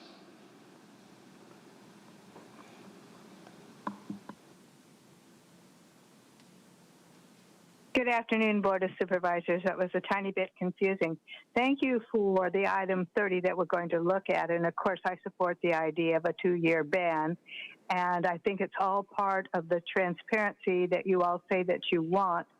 And now I understand 29. It would have been nice to have seen what you actually voted on for us to discuss instead of changing it substantially. And now we didn't get to participate on the new item. I don't know if that's appropriate in the way that you handled 29, but we do appreciate your commitment. And we do appreciate that when you spend money, county money, that's our money, it is useful for us. Now I'm speaking to 29, I guess. It's really useful for us to know that it's being spent and what it's being spent on and why it's being spent. It would have been nice to have had all this information for 29, but I do appreciate Board of Supervisors who bring it to our attention so that we can more effectively interact and understand our role in relation. Thank you. Hear from the next caller.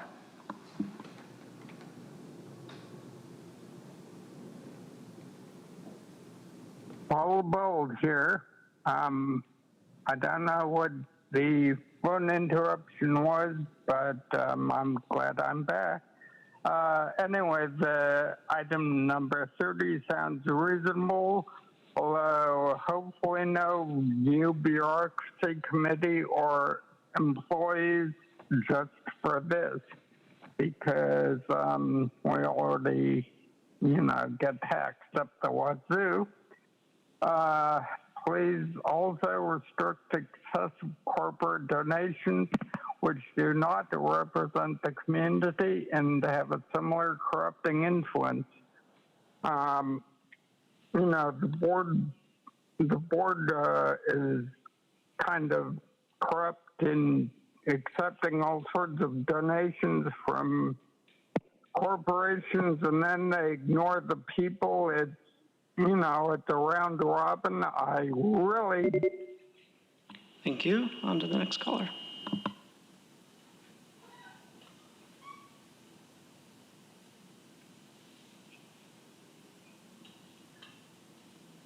It's crazy to me that I was right so many years ago about the ACLU influencing basically our county.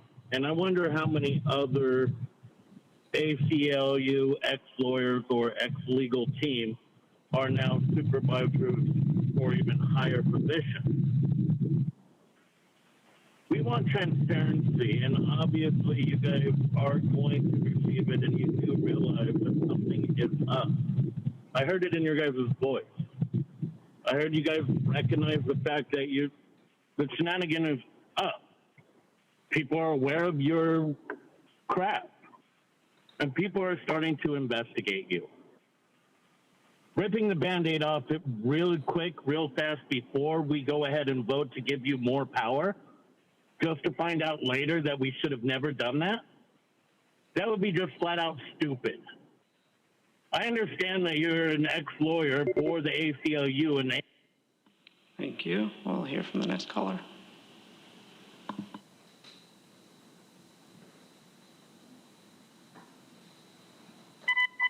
It's Truth Polls and Poly Market is just the beginning, because here's proof that Tara is always a hypocrite. I don't know you very well. I really like sitting next to you. You have really good vibes. Very good vibes, which is really important. I've actually was just reading an article about an astrologist who's been making a killing in the stock market. So, yeah, is that your inspiration? You're better too. We know this is yet another political attack on patriots who just happen to bet on what has become obvious plans to destroy the country. Everyone should be entitled to at least make a few bucks while we're on the downfall. I mean, if Tara's friend Nancy Pelosi is allowed to rake in millions of illegal stock trading, why can't the good guys? Is that because progressive communists are hypocrite fascists who repress the rights of others? Rhetorical question. And to reference Pelosi's nephew, Newsome is hilarious when his dumb, corrupt wife is profiting off his dirty diaper deal with her NGO fraud. And Tara, nobody wants to hear your 30-minute screed spewings on the dice. It just give off creepy, gross vibes. Couldn't even hear the need. And we'll hear from the next caller.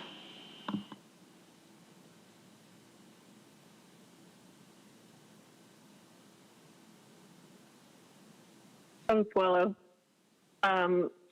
Yes, really disappointing to not be able to listen to the phone calls. You guys, honestly, you can't even get the phone thing right. And yeah, it was like, ironically, talking about transparency, you guys are anything but. Yeah, so good to know that our roles are actually to be quiet, don't ask questions, and pay your taxes. Such a joke.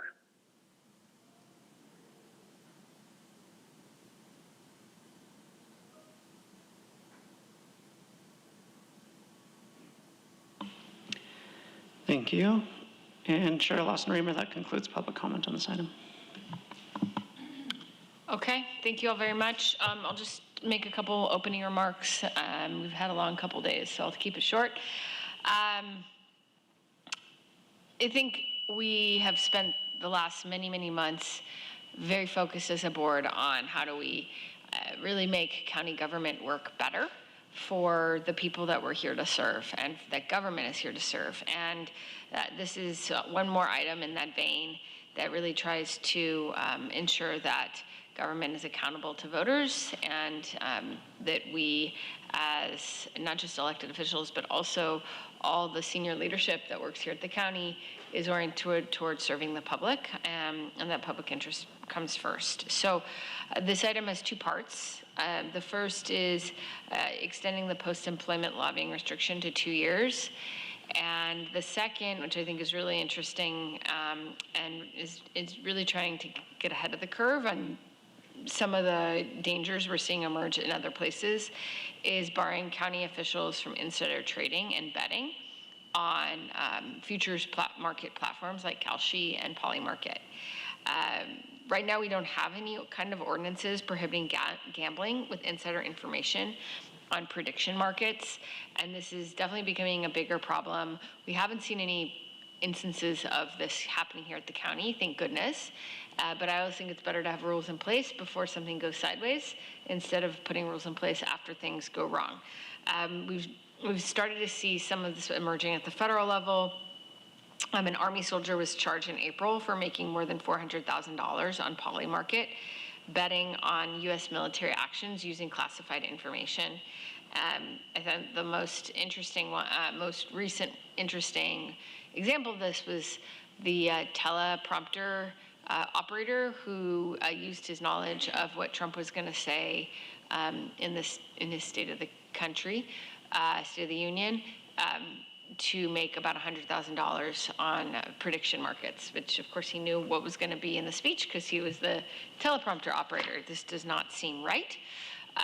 So this is a fairly broad, it's very bad, Andrew. What is this? Trying to work on it. It's very bad.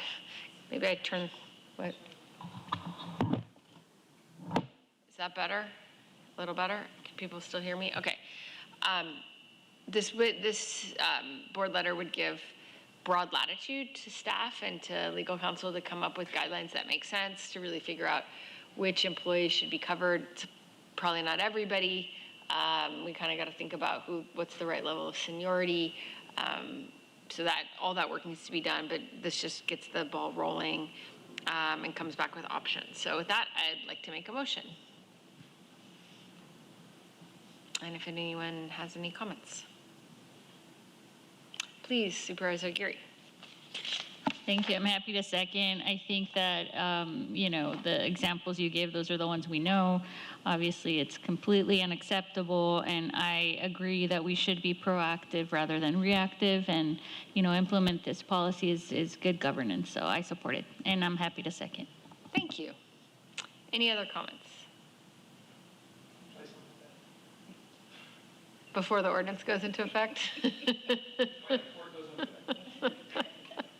We might have to make it retroactive. Okay, we have a motion on the floor in a second. Please vote. And Chair Lawson-Remer, that motion passes unanimously with all supervisors who are present voting aye. Wow. Okay.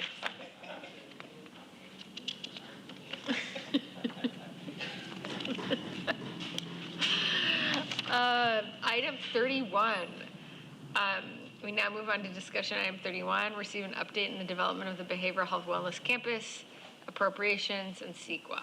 I will hand the floor to our county team for a presentation.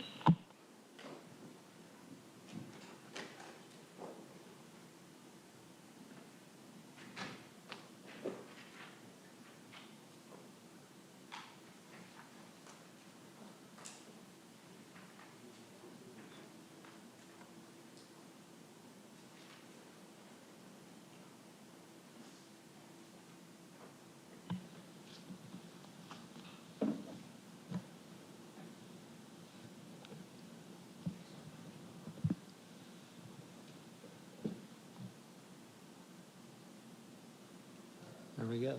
We're ready? Okay, good afternoon, Chair and Supervisors. My name is Marco Medved, and I'm joined by Aurora Kiviat, thank you, Assistant Director of Behavioral Health Services. And today we're providing an update on estimated project budget and establishing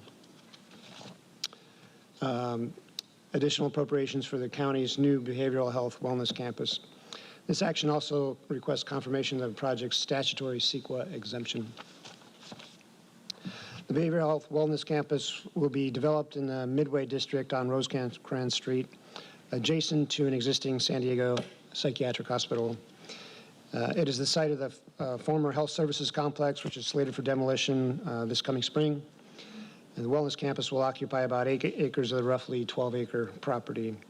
The campus in total is anticipated to result in approximately 120,000 square feet of new space to support people with behavioral health conditions.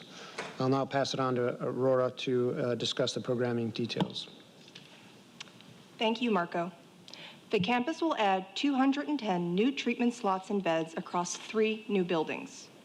The vision for the Behavioral Health Wellness Campus is to develop an integrated model of care where adults can seamlessly transition across mental health and substance use treatment services and supports. It will also offer outdoor community spaces, landscaping, and areas of respite designed to encourage members and staff to engage in social connection and outdoor therapeutic activities. Development of the campus also aligns with the capacity goals we outlined in our mental health and substance use disorder optimal care pathways models, as well as state initiatives such as Senate Bill 43, Proposition 36, and the CARE Act program. The Behavioral Health Wellness Campus will provide 5 distinct services for adults.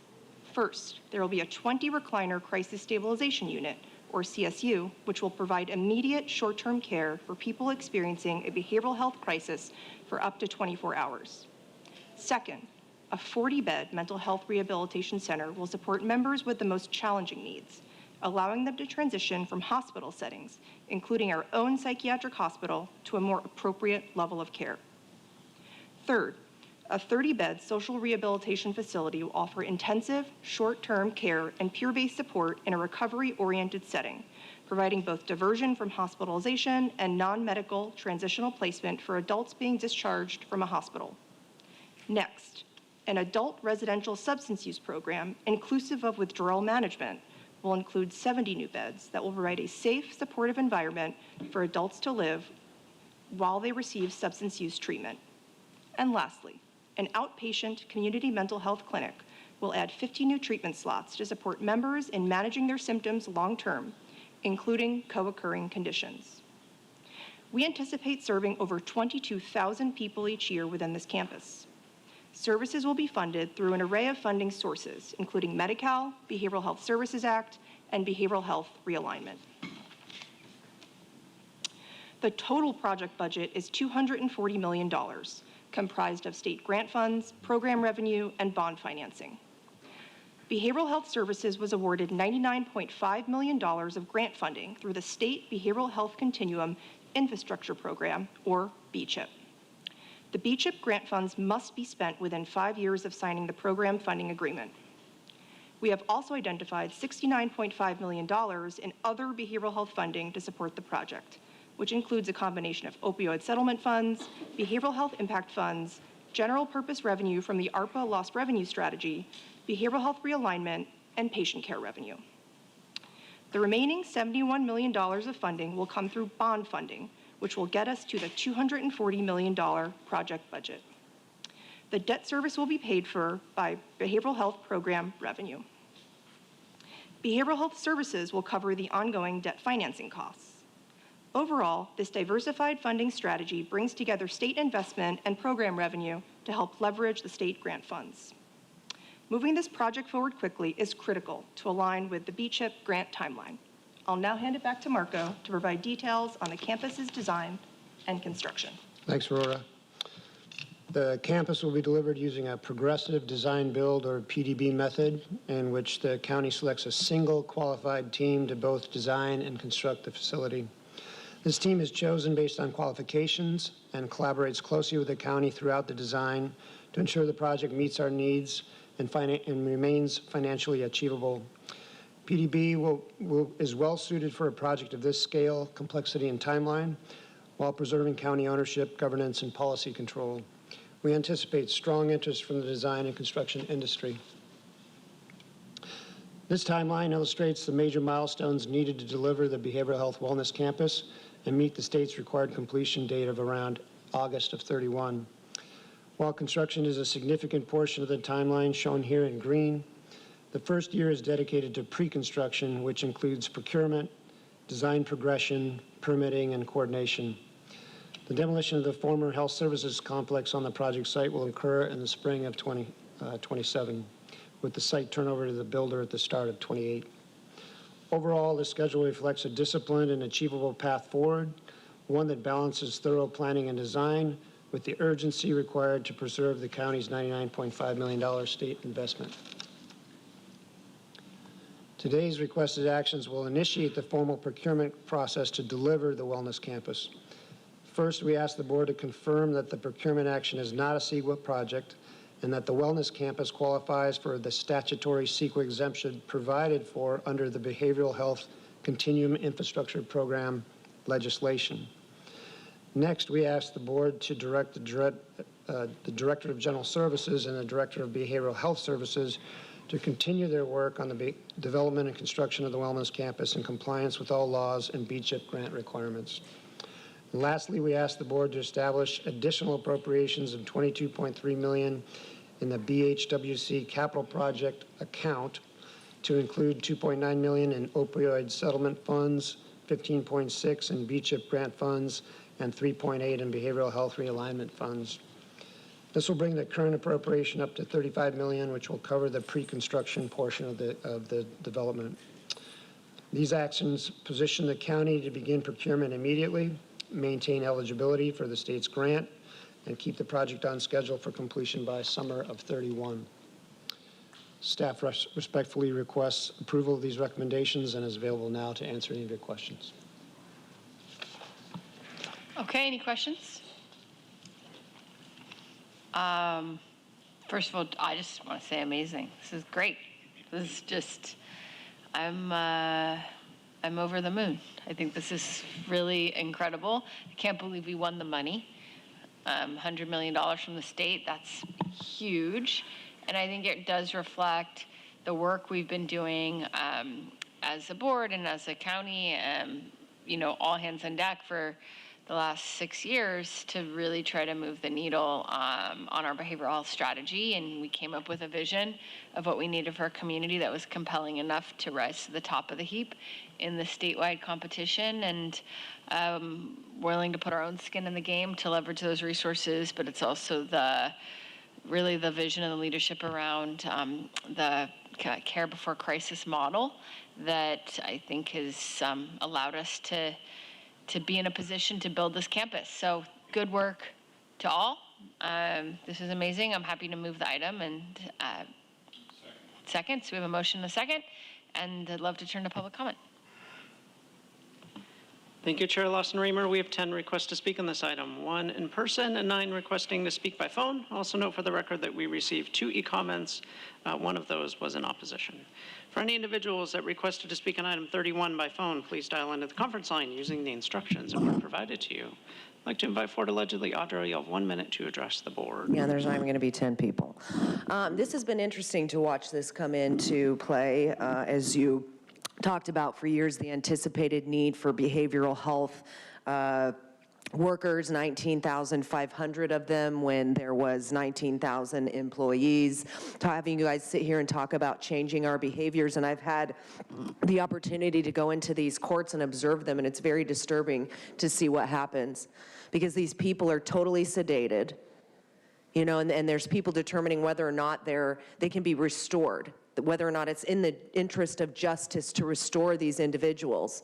And sometimes they're unrestorable and you just throw them back out onto the street because they've exercised the entire program. So it's just like stuff that happens up here. There's policies and procedures that take place, and it's basically keeping people in this perpetual state of being drugged up so they can never go back into society and be productive. So it's extremely disturbing when you guys are doing this to people and you talk about an anticipated need like you knew that you were going to fill. Thank you. We'll hear from those that requested to speak by phone. We will begin with our first caller.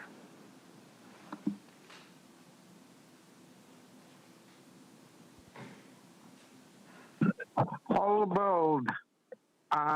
So the cost for this project has risen by 30 million to 240 mil since May.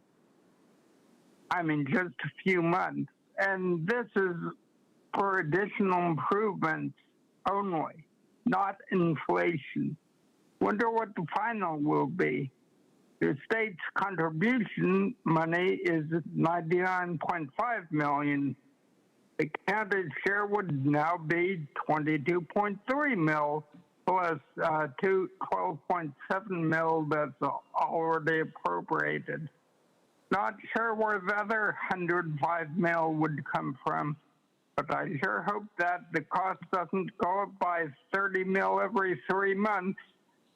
And funding includes unreliable things like patient care revenue, also illegal things like ARPA revenue supposed to be for COVID. Thank you. We'll hear from the next caller.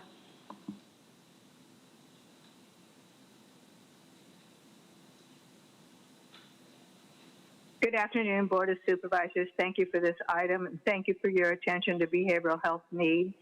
This is a campus I know well because the county has cited other programs there. Many years ago, when I was a social worker and I was meeting with people who worked in alcohol and drug prevention, we would hold our meetings over on that campus area. Before that, it was the building Whitefront, very much like a Costco, but sort of went out of business where Costco flourished. Nevertheless, thank you for your attention to this. It will assist us in what the federal government wants to accomplish, which is provide behavioral health care first and then work with housing, which only works well if there are behavioral health programs. And so this is a good start understanding how important that is to helping our homeless become housed and those who have other issues that are keeping them from being successful having mental health wellness opportunities. Thank you. Thank you. Hear from the next caller.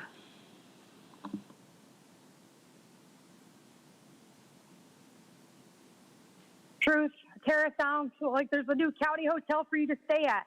This is all about Medicare welfare fraud and benefiting the communist campaign funders like UCSD, Kaiser, and Ratings. The county's facility in Rosecrans is where all the drug addicts gather, and that's because the county doesn't actually help anyone get clean. They just prescribe different drugs. Then the addicts walk on over to the Old Town trolley station to get Metro PCS Obama welfare phones, and then hop onto the welfare transit to commit more crimes. Has the Point Loma community ever been consulted about this? Of course not, just like Lemon Grove wasn't consulted with Troy Street Project. County doesn't care, and they know exactly what evil they perpetrate. So note another $250 million in Medicare fraud just because this board allowed this complex to go unrenovated for decades.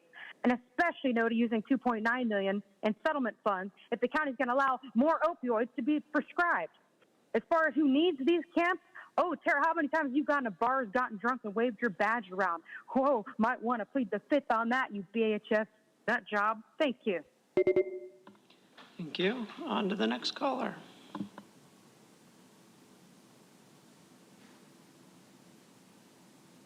Nay. Okay, so behavioral health is a big business. That's also very telling of how sick a system really is. As government, like a cancer, grows bigger and bigger, it's no coincidence that behavioral health too grows. And it's a telltale sign of how humanity was not intended to live in such a sick, tightly controlled manner. Again, it's supply and demand. There's no incentive in healing people. Keep them medicated and under the thumb of Big Daddy government. It's a cash cow. Again, there's no incentive in healing people. Keep them medicated and under control and under the thumb of Big Daddy government. It's a cash cow. Again, there's no incentive in healing people. Keep them medicated and under control and under the thumb of Big Daddy government. It's a cash cow. Again, there's no incentive in healing people. Keep them medicated and under control and under the thumb of Big Daddy government. It's a cash cow. And we'll hear from the next caller.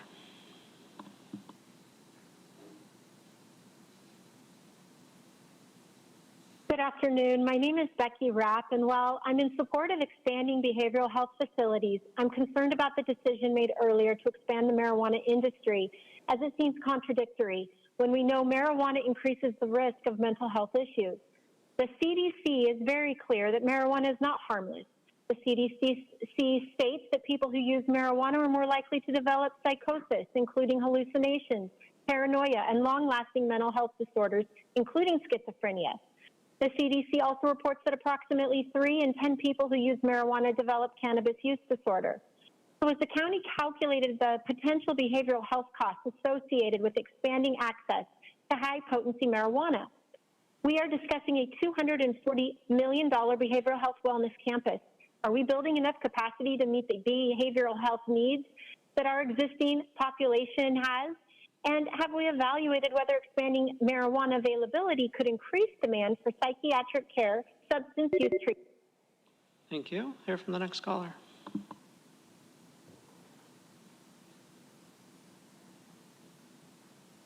Hi, Natalie Rashke here.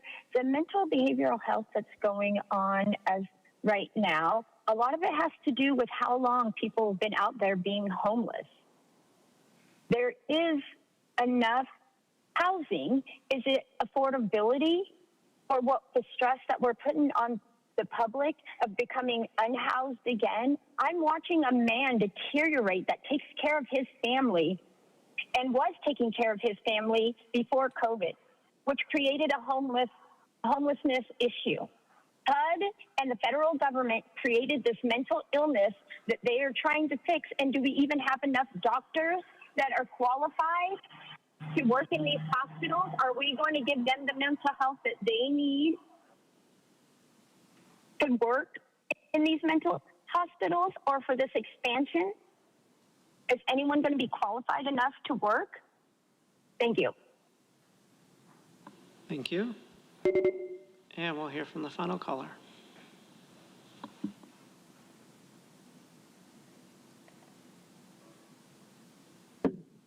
Respect is earned.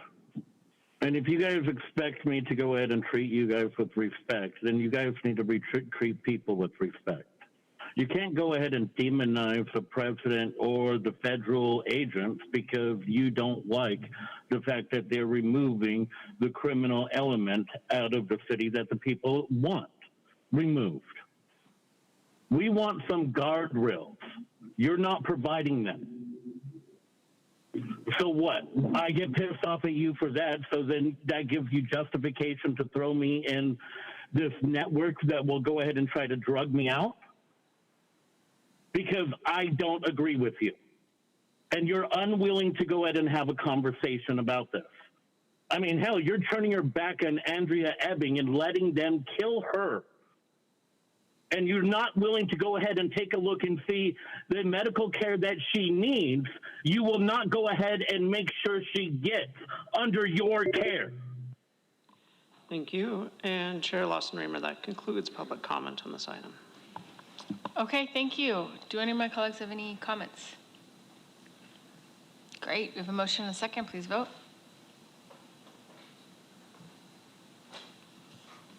Chair Lawson-Remer, that motion passes unanimously with all supervisors being present and voting aye. Great, we now move on to item 32, San Diego County School District's Tax and Revenue Anticipation Note Program. We'll begin with public comment.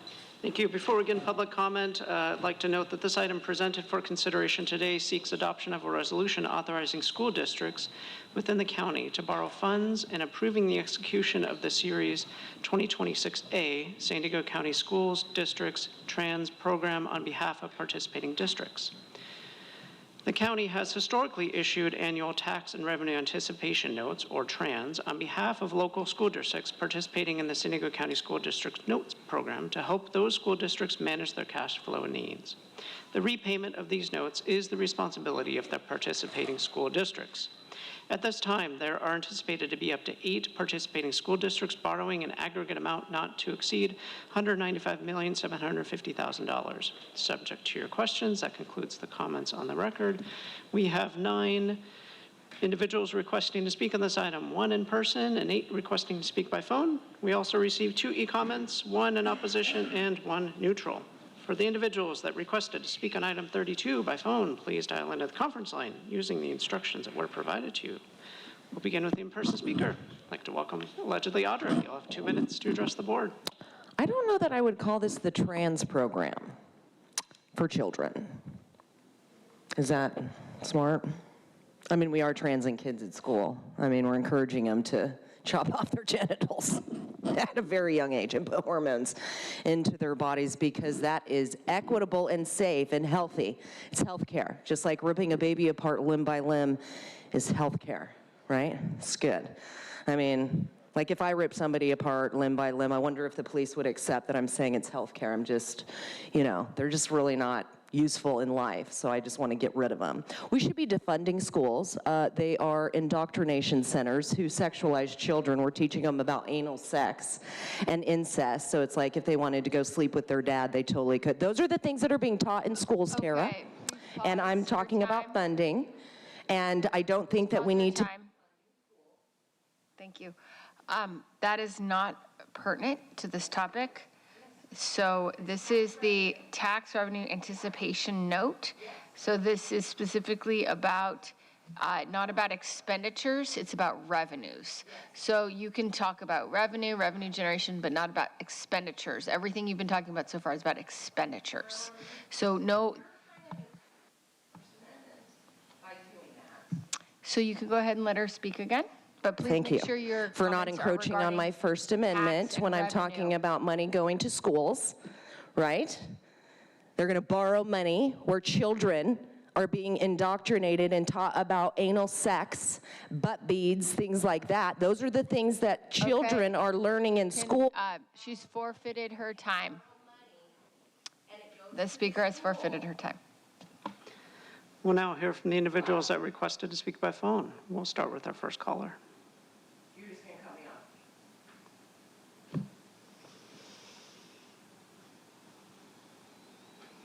How many? Trans is a kind of interesting abbreviation. All about a minor shortfall in school funds is to be expected, but we who are paying the interest on the bonds you'd be issuing should have better explanation of why these requests are so huge. Maybe it's to pay for all the trans operations, do you think? All the board letter says is the school districts may experience temporary cash flow shortage during the fiscal year due to a mismatch in the timing of the receipt of revenues. You heard that, receipt of revenues, mainly due to taxes and expenditures. This is pretty sketchy. Almost $2 million for what seem to be pretty regular expenses. Is there a way to get these requests down? I mean, Carlsbad wants 25 mil, Coronado wants 10 mil, Rosemont Union School District wants 20 mil, San Diego Unified School District wants 100 mil, San Dieguito Union High School District wants 20 mil, San Isidro School District wants 15 mil. Julie and I thank them for their reasonableness. They only want 750,000. But, you know, after all these expenses, then there are the revenues. Where are they coming from? They're coming from us paying the. Thank you. We'll hear from the next caller.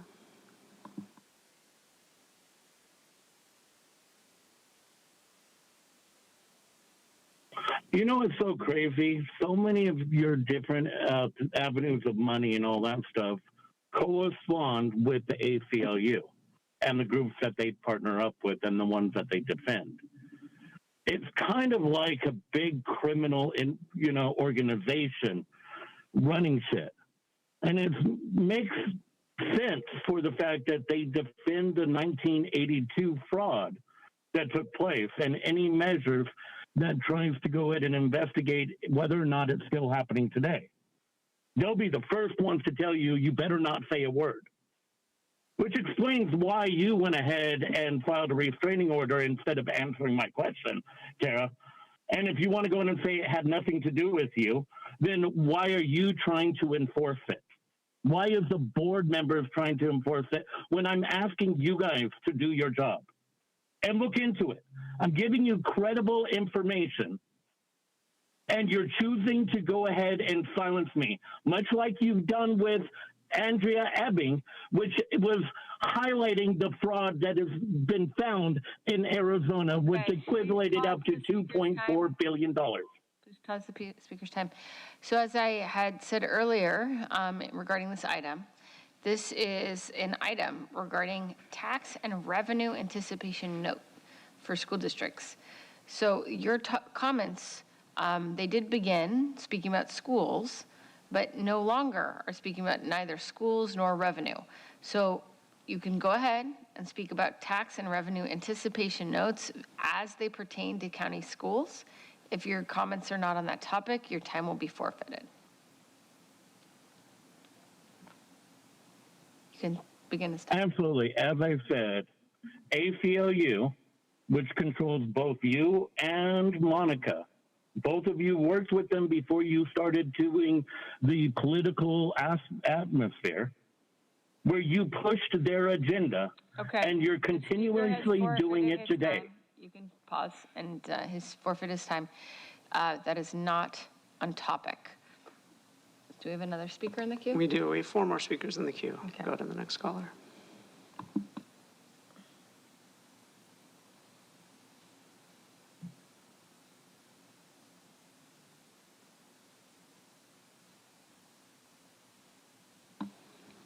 Next caller is Hector. Your device might be muted.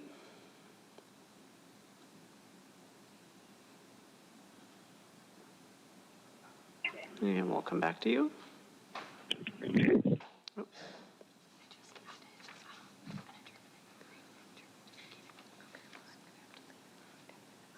And Hector, go ahead.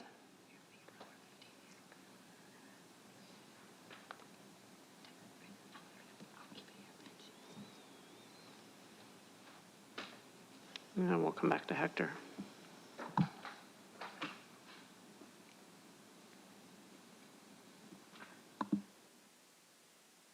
It's truth. I'm like, if you can't have fun at the end, Tara, then what are we doing here? Because I'm trying to figure out, like, what's on topic now. Expenditures, revenues, it's actually all relevant to our tax dollars going down the drain for pure gross indoctrination of children. Because schools don't make revenue, or they shouldn't be making revenue. They should be teaching children. So it's very confusing. And it's interesting to come across the acronym TRAN as we are trans. I don't even know at this point, because we watch this corrupt county continue to try and transform everything into an unrecognizable hellhole canyon. So 195 million in debt sounds about same stuff, SOS. And what does this multi-million-dollar taxpayer-funded status quo look like? Fancier and fancier buildings with fancier and fancier tech toys, but where children still can't read or write. Why is it that rather they're getting expenditures or revenues, these school districts have children where only 45% of them can read English, and I believe it's even less that can do basic math. I guess that's what you're counting on for your voters. Why are they being left ignorant? Why don't you guys care? Is it because it's easier for progressives to fool them with their lies? The county education board had an anti-American extremist promoting illegal alien criminal activity to children recently. You had San Diego Unified, they're on the list. Under Richard Burr, it's been one of the worst at corruption, deficits, and extremely low proficiencies at basic education. And their level of corruption, another note, is closely followed by San Ysidro District under arrogant union puppet Antonio Martinez, who fellow arrogant union puppet Manny supports, of course. They just gave themselves huge raises despite a huge deficit. So with those math skills or lack thereof, I guess that means they went to public school too in California. Or maybe that means they've been watching this county board who also has been financially running the county into the grave. So I do support defunding all expenditures, all revenues to all public indoctrination centers, including this county board. And I support Tina Peraza for San Ysidro School Board. Thank you. Thank you. Hear from the next caller.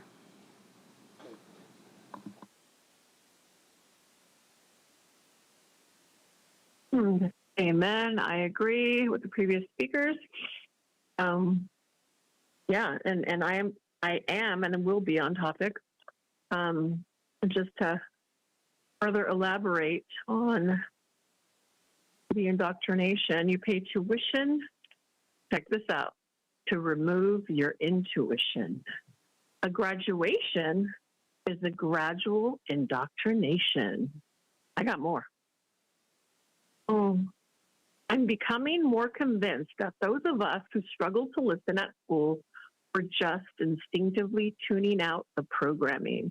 I got more. Okay. Please pause the speaker's time. I was educated once. Please pause the speaker's time. This is about revenue and not expenditures. Please keep your comments on topic. Yeah.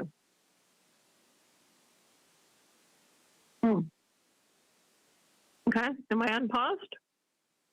Yes, please go ahead, Consuelo. Am I unpaused? Okay. Well, it's just, yeah.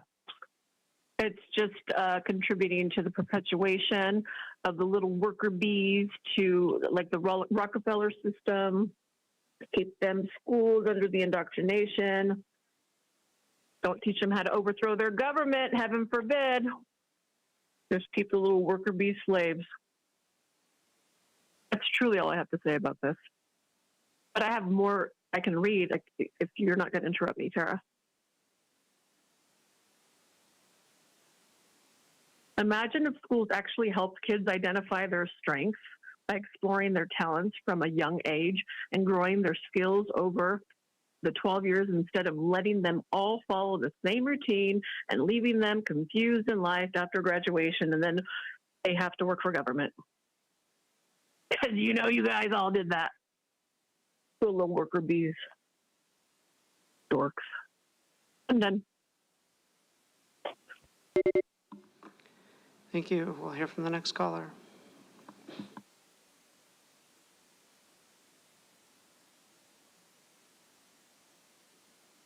Natalie Rashke here. I have pulled my children from the school district because I don't want to be in this trap. And why do these school districts have to borrow so much money? I'm just so confused. And it is true. We neglect their minds of curiosity. This is what this money is going to go to? Critical thinking, conscious awareness of choices that they have. That we rush them through these schooling to give them a diploma and tell them, what do you want to be when you grow up? You follow these American dreams, you follow these rules, and you can have this American dream. Well, I did that. I took that bait, and here I am. I'm from the Muskogee Creek Nation, the first, not the second, not the third, not the fourth, not the fifth. The Muskogee Creek Nation, the first civilized, recognized tribe, if we can call this civilized. And yet I don't have a place to live coming November due to the federal government that broke treaties, that indoctrinate our children. And that's why I pulled my kids from the San Diego Unified School District. Because I want them to understand that this is a trap. We're all in a trap. And when you guys sit up there and you keep moving forward, you're feeding this trap when we know this administration is doing dirty. They've done children dirty. And then we have to ask for these loans. These schools, if they really cared about these children, it wouldn't be a loan. It would be money given to the United States, these people that want to raise their children and have them become critical thinkers. But that's not what they are doing. And then everybody abides by the school district. And if you're potentially homeless and you have your school and you're in the school district. Thank you. Hear from the next caller.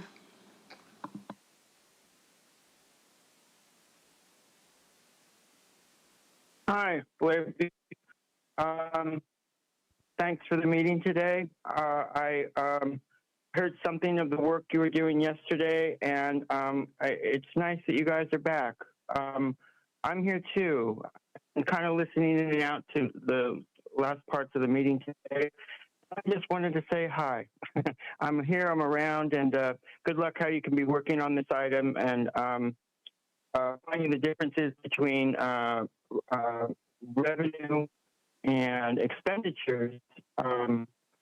Good luck in that effort, understanding the differences and working through those differences. What you can do for tax issues for this item, I don't know. I'm hopeful in what the future of housing will be.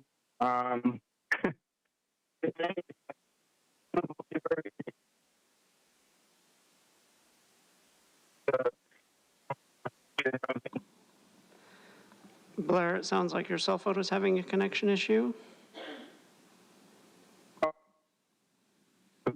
So I'm going to stop now and thank you for your time. Thank you. And we'll go to the final caller.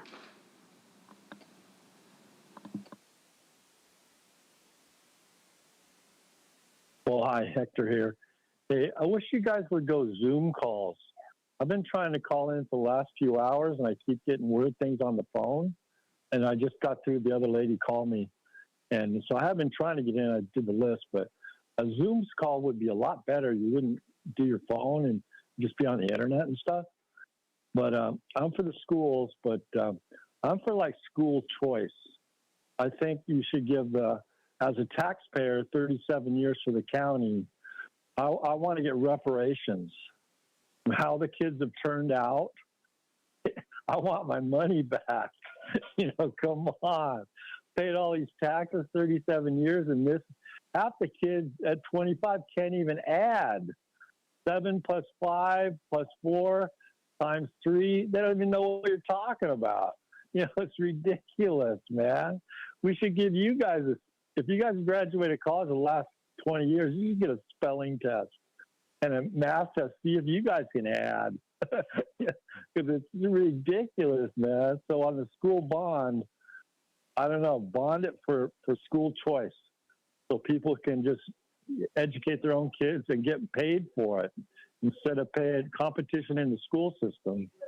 But I don't know, it's tough, man. Anyway, go to Zoom. It'd be a lot easier on everybody. Everyone's phone would work too. So forget for self-expression and stuff. Thanks a lot. Have a good day. Thank you. And Chair Lawson-Remer, that concludes public comment on this item. Okay, thank you. We have, do we have a motion or a second? We have a request. Chair, I'll move the item. Okay, thank you so much, Vice Chair. I'll second. And we have a second from the Chair Pro Tem. Any additional comments? Okay, please vote.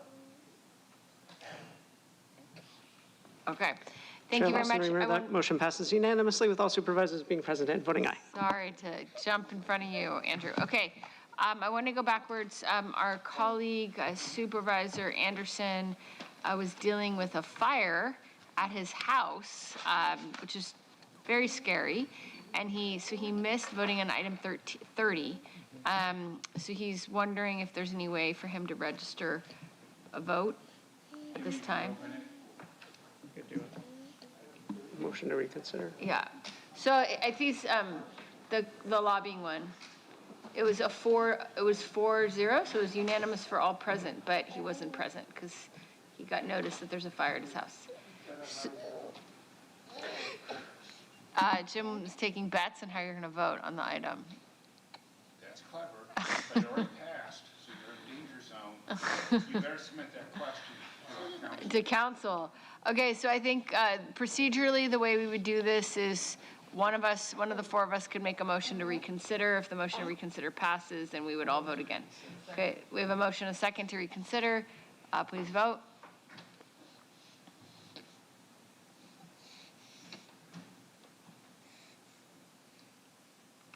And Chair Lawson-Remer, that motion passes unanimously with all supervisors being present and voting aye. Okay, and I'll now move the item.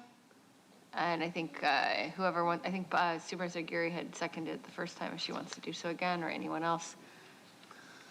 Yeah. Yep, okay. Supervisor Chair Pro Tem Geary, we have a motion and a second. Please vote. Chair Lawson-Remer, that motion passes unanimously with all supervisors being present and voting aye. Okay. Thank you. Thank you. Okay. So now we go to Wednesday item 6, which is Traffic Advisory Committee item.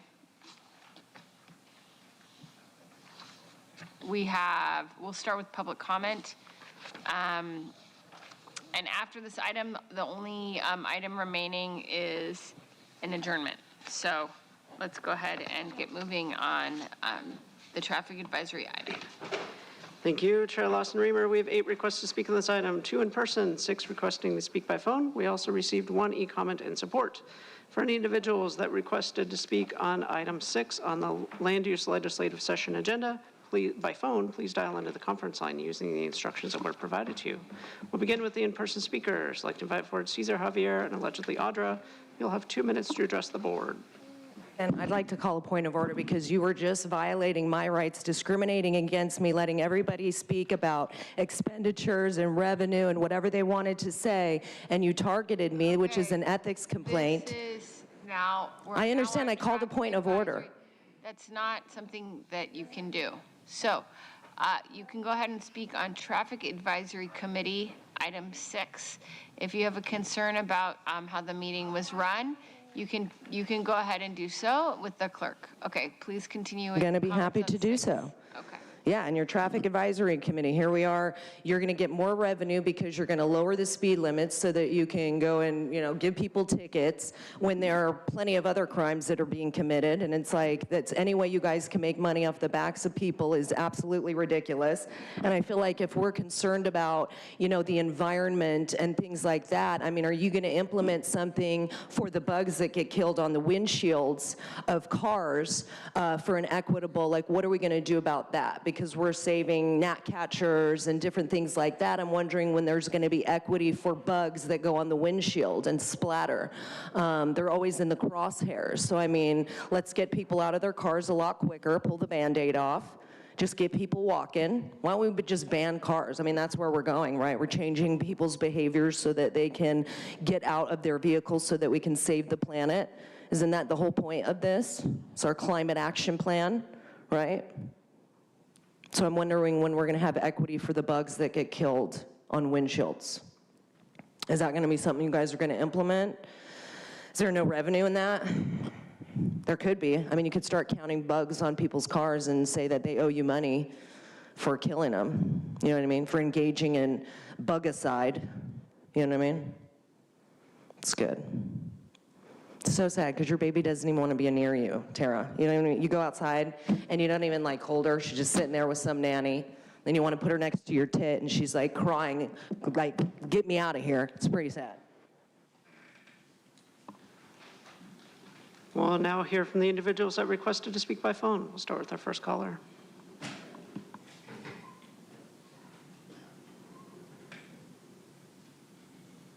Yeah, excuse me. Paul LeBeau, this time the TAC recommendations look good. I wonder what happened to TAC item 5A, though. It's like, it's not truly transparent. I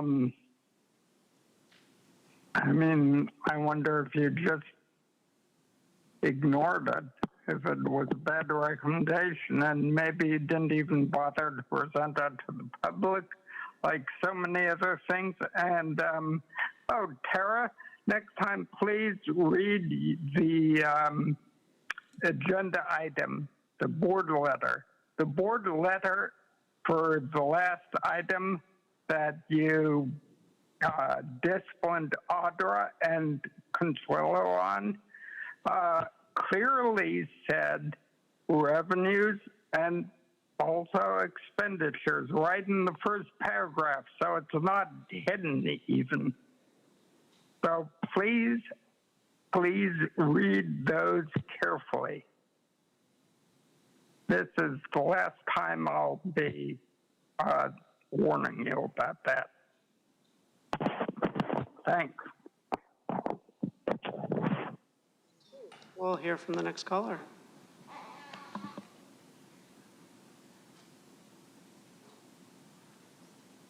Oh, I don't even know if I can remember my name. I'm having so much fun listening to comments. It is true. I got it. Okay, so I'm kind of concerned because on the topic of expenditures and revenues and traffic safety and policies, if you, Chair, Sarah, and whoever else on the board, if you discriminate on someone's speech on something that's actually relevant, well, then you're going to discriminate on your traffic policies on what you pass, because you've already proven that you have a pattern and practice of discriminating against those you disagree with. And so I'm very concerned about what you're going to implement in, say, El Cajon, the city of El Cajon, on traffic safety, if that's how you operate public's business, not your business, the public's business.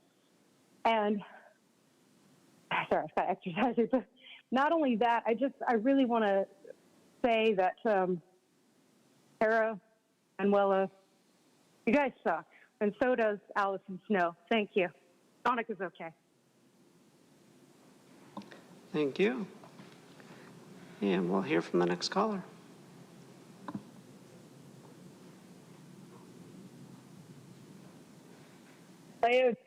Hold on. Consuelo here. Amen, and ditto to all of that. All of it. And also, just would like to say that at this point, it's borderline abuse that you're exposing your baby to being subjected to all this. And it's not good for your milk either, girl. You're producing some sour milk, and that's not okay. Your baby senses everything. If you care, you would do the right thing. Honestly, I already said you could afford it. You can afford it. And it's just really sad that you continue to do this. I don't know what you're trying to prove, but perhaps, I don't know. It's just weird, very weird. But as far as this item, wait, hold on, before I'm called up off topic. As far as this item, I had something to say about this item. Traffic advisor. Oh my God, no, I didn't. Okay, we're on number 6, or what number is this? 36? What item are we on, Andrew? I'm sorry. Consuelo, we're on item. Andrew Potter. We're on item 6, Consuelo, on the land use legislative session agenda. On the land, okay, got it, okay. Well, yeah, I didn't have much to say on that. But yeah, amen to what the previous speaker said, and yeah. That's it, thank you. Thank you. We'll hear from the next caller.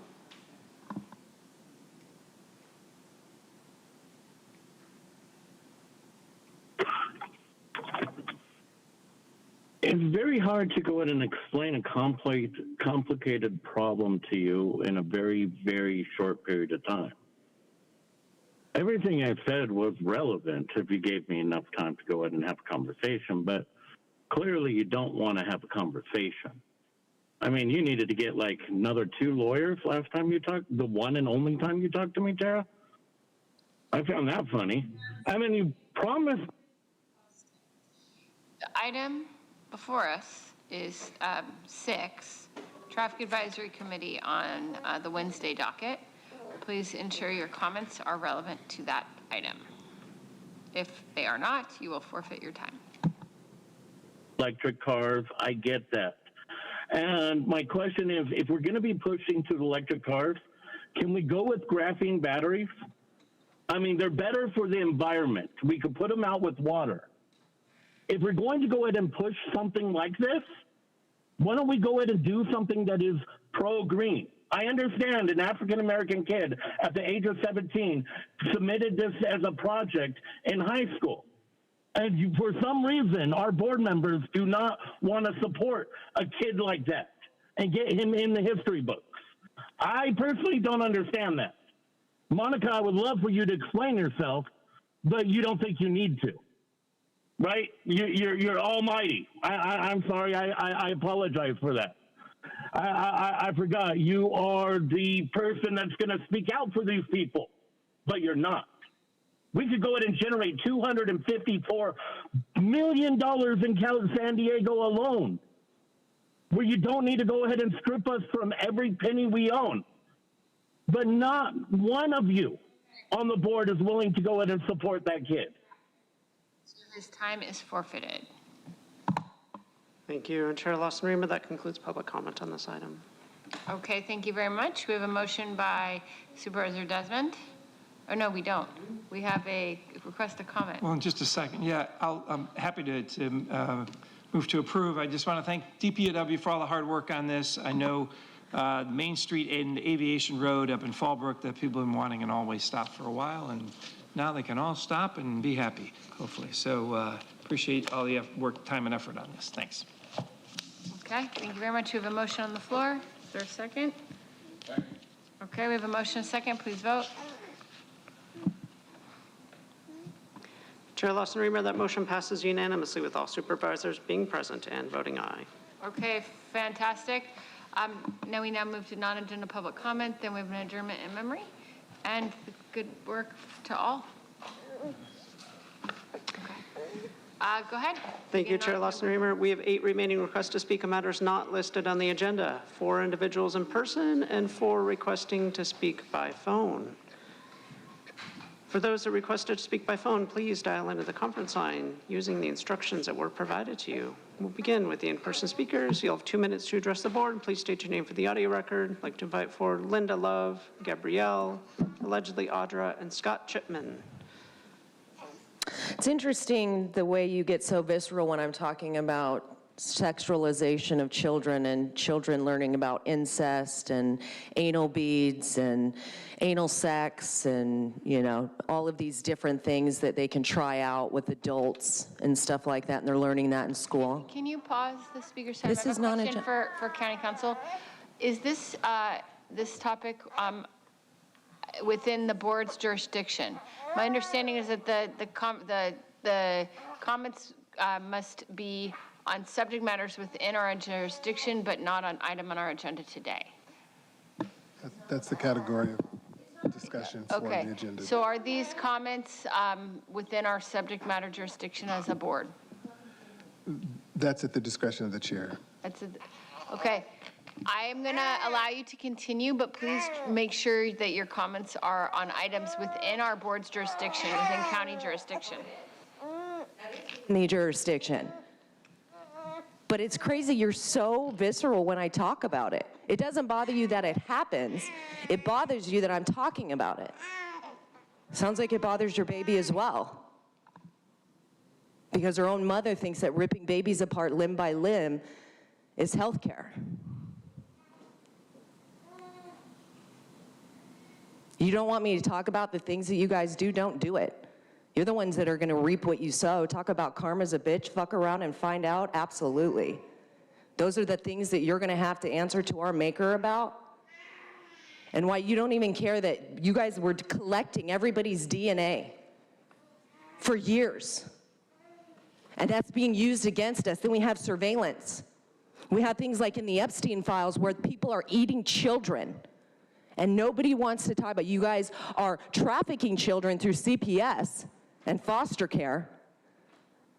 Your baby doesn't even want to be near you. That's a very telltale sign. You can look at me all you want. What? Fuck around and find out. Let's go outside. You want to fuck around? Like, what the fuck? You guys are getting out of control. It's ridiculous. You think that this isn't a reflection of what you guys present to the people? Telling me that I can't have free speech? And you guys are attorneys? It's despicable that you guys sit up there on that dais and you act like you're untouchable.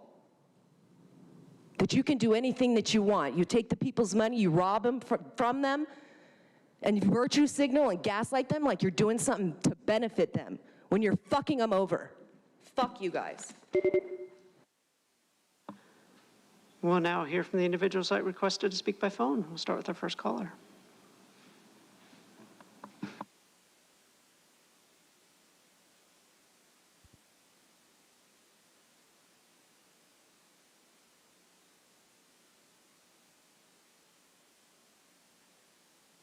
Our first caller is Leonis. Your device might be muted.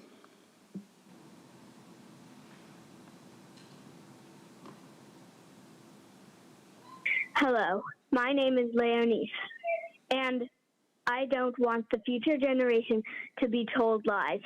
Lies cause suffering. If you keep telling lies, it won't solve anything. So do the right thing.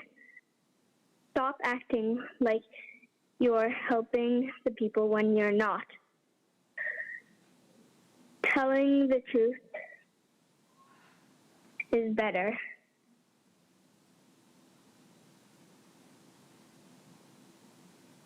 Thank you. Thank you. And we'll hear from the next caller.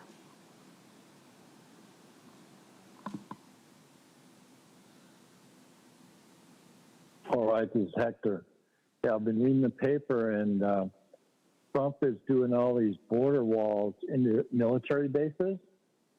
So from Yuma for 100 miles toward us is now a Navy base. So he's pulling the Border Patrol guys off the base, replacing them with the Marines. So we're going to have a big influx of Border Patrol on the interior, and it's probably going to affect San Diego County. And one thing that you guys could do is shut down those guys at the boardwalk at the beach for selling things without paying taxes. The city is letting it go, but the county could. It's a health concern. They're doing those sausages with no permit. They're not collecting taxes. I think it's a cartel thing too, because There's a couple of guys that are controlling the whole thing down there at the boardwalk, and they have their own security. Where if you say something to one of the people, they'll get you. They'll like confront you or something. So there's drug dealers. They're doing cartel money that's financing the thing, and it's not just one guy. It's controlled by a couple guys. It's really shady, and the guys that live down there, they know it's the cartels. So you should have the sheriff go down there and do a raid on them with ICE, because they're selling food without a permit. That's a health violation right there. Plus the competition who's selling things to give them tax revenue are undercut by these guys that aren't paying taxes. So it undercuts the guys in the stores selling T-shirts, and they're feeding the system for taxes. These other guys are not selling taxes, and they have their kids working there too. They have like young kids, like 10-year-old kids that are with their mom or something, and they're selling right out in the open. Thank you. And Chair Lawson-Remer, that concludes the request for non-agenda public communication for this session. Thank you so much. I will now turn it to the Chair Pro Tem for adjournment and memory. Yes, we'll pull it. Thank you, Madam Chair. Today I ask that we adjourn in memory of Lorenzo Salgado Araujo and Joan Sebastián Durán Guerrero. Lorenzo Salgado Araujo was a 52-year-old father and construction worker who had built a life centered around his family and his work. He is remembered by his loved ones as a hardworking father who cared deeply for his 3 sons and his family. Joan Sebastián Durán Guerrero was a 25-year-old father from Colombia who came to the United States seeking a better future for his young daughter. He worked 2 jobs and is remembered by those who knew him as kind and a caring member of his community. Both Lorenzo and Joan were fathers, sons, partners, neighbors, and members of their communities. Their lives were about much more than the circumstances surrounding their deaths. Their families are now left to grieve the loss of loved ones whose lives were cut tragically short during federal immigration enforcement operations. As a county, we recognize that behind every immigration enforcement action is a human being and a family whose lives can be profoundly affected. We must never lose sight of the dignity and humanity of the people at the center of these events. We also recognize the pain carried by their families and communities and extend our deepest condolences to everyone who knew and loved Lorenzo and Joan. May their families find comfort in the memories they shared and the communities that continue to stand with them and in the lasting impact both men had on the people around them. In honor of their lives and in remembrance of their families who continue to grieve their loss, I respectfully ask that today's meeting be adjourned in memory of Lorenzo Salgado Araujo and Joan Sebastián Durán Guerrero.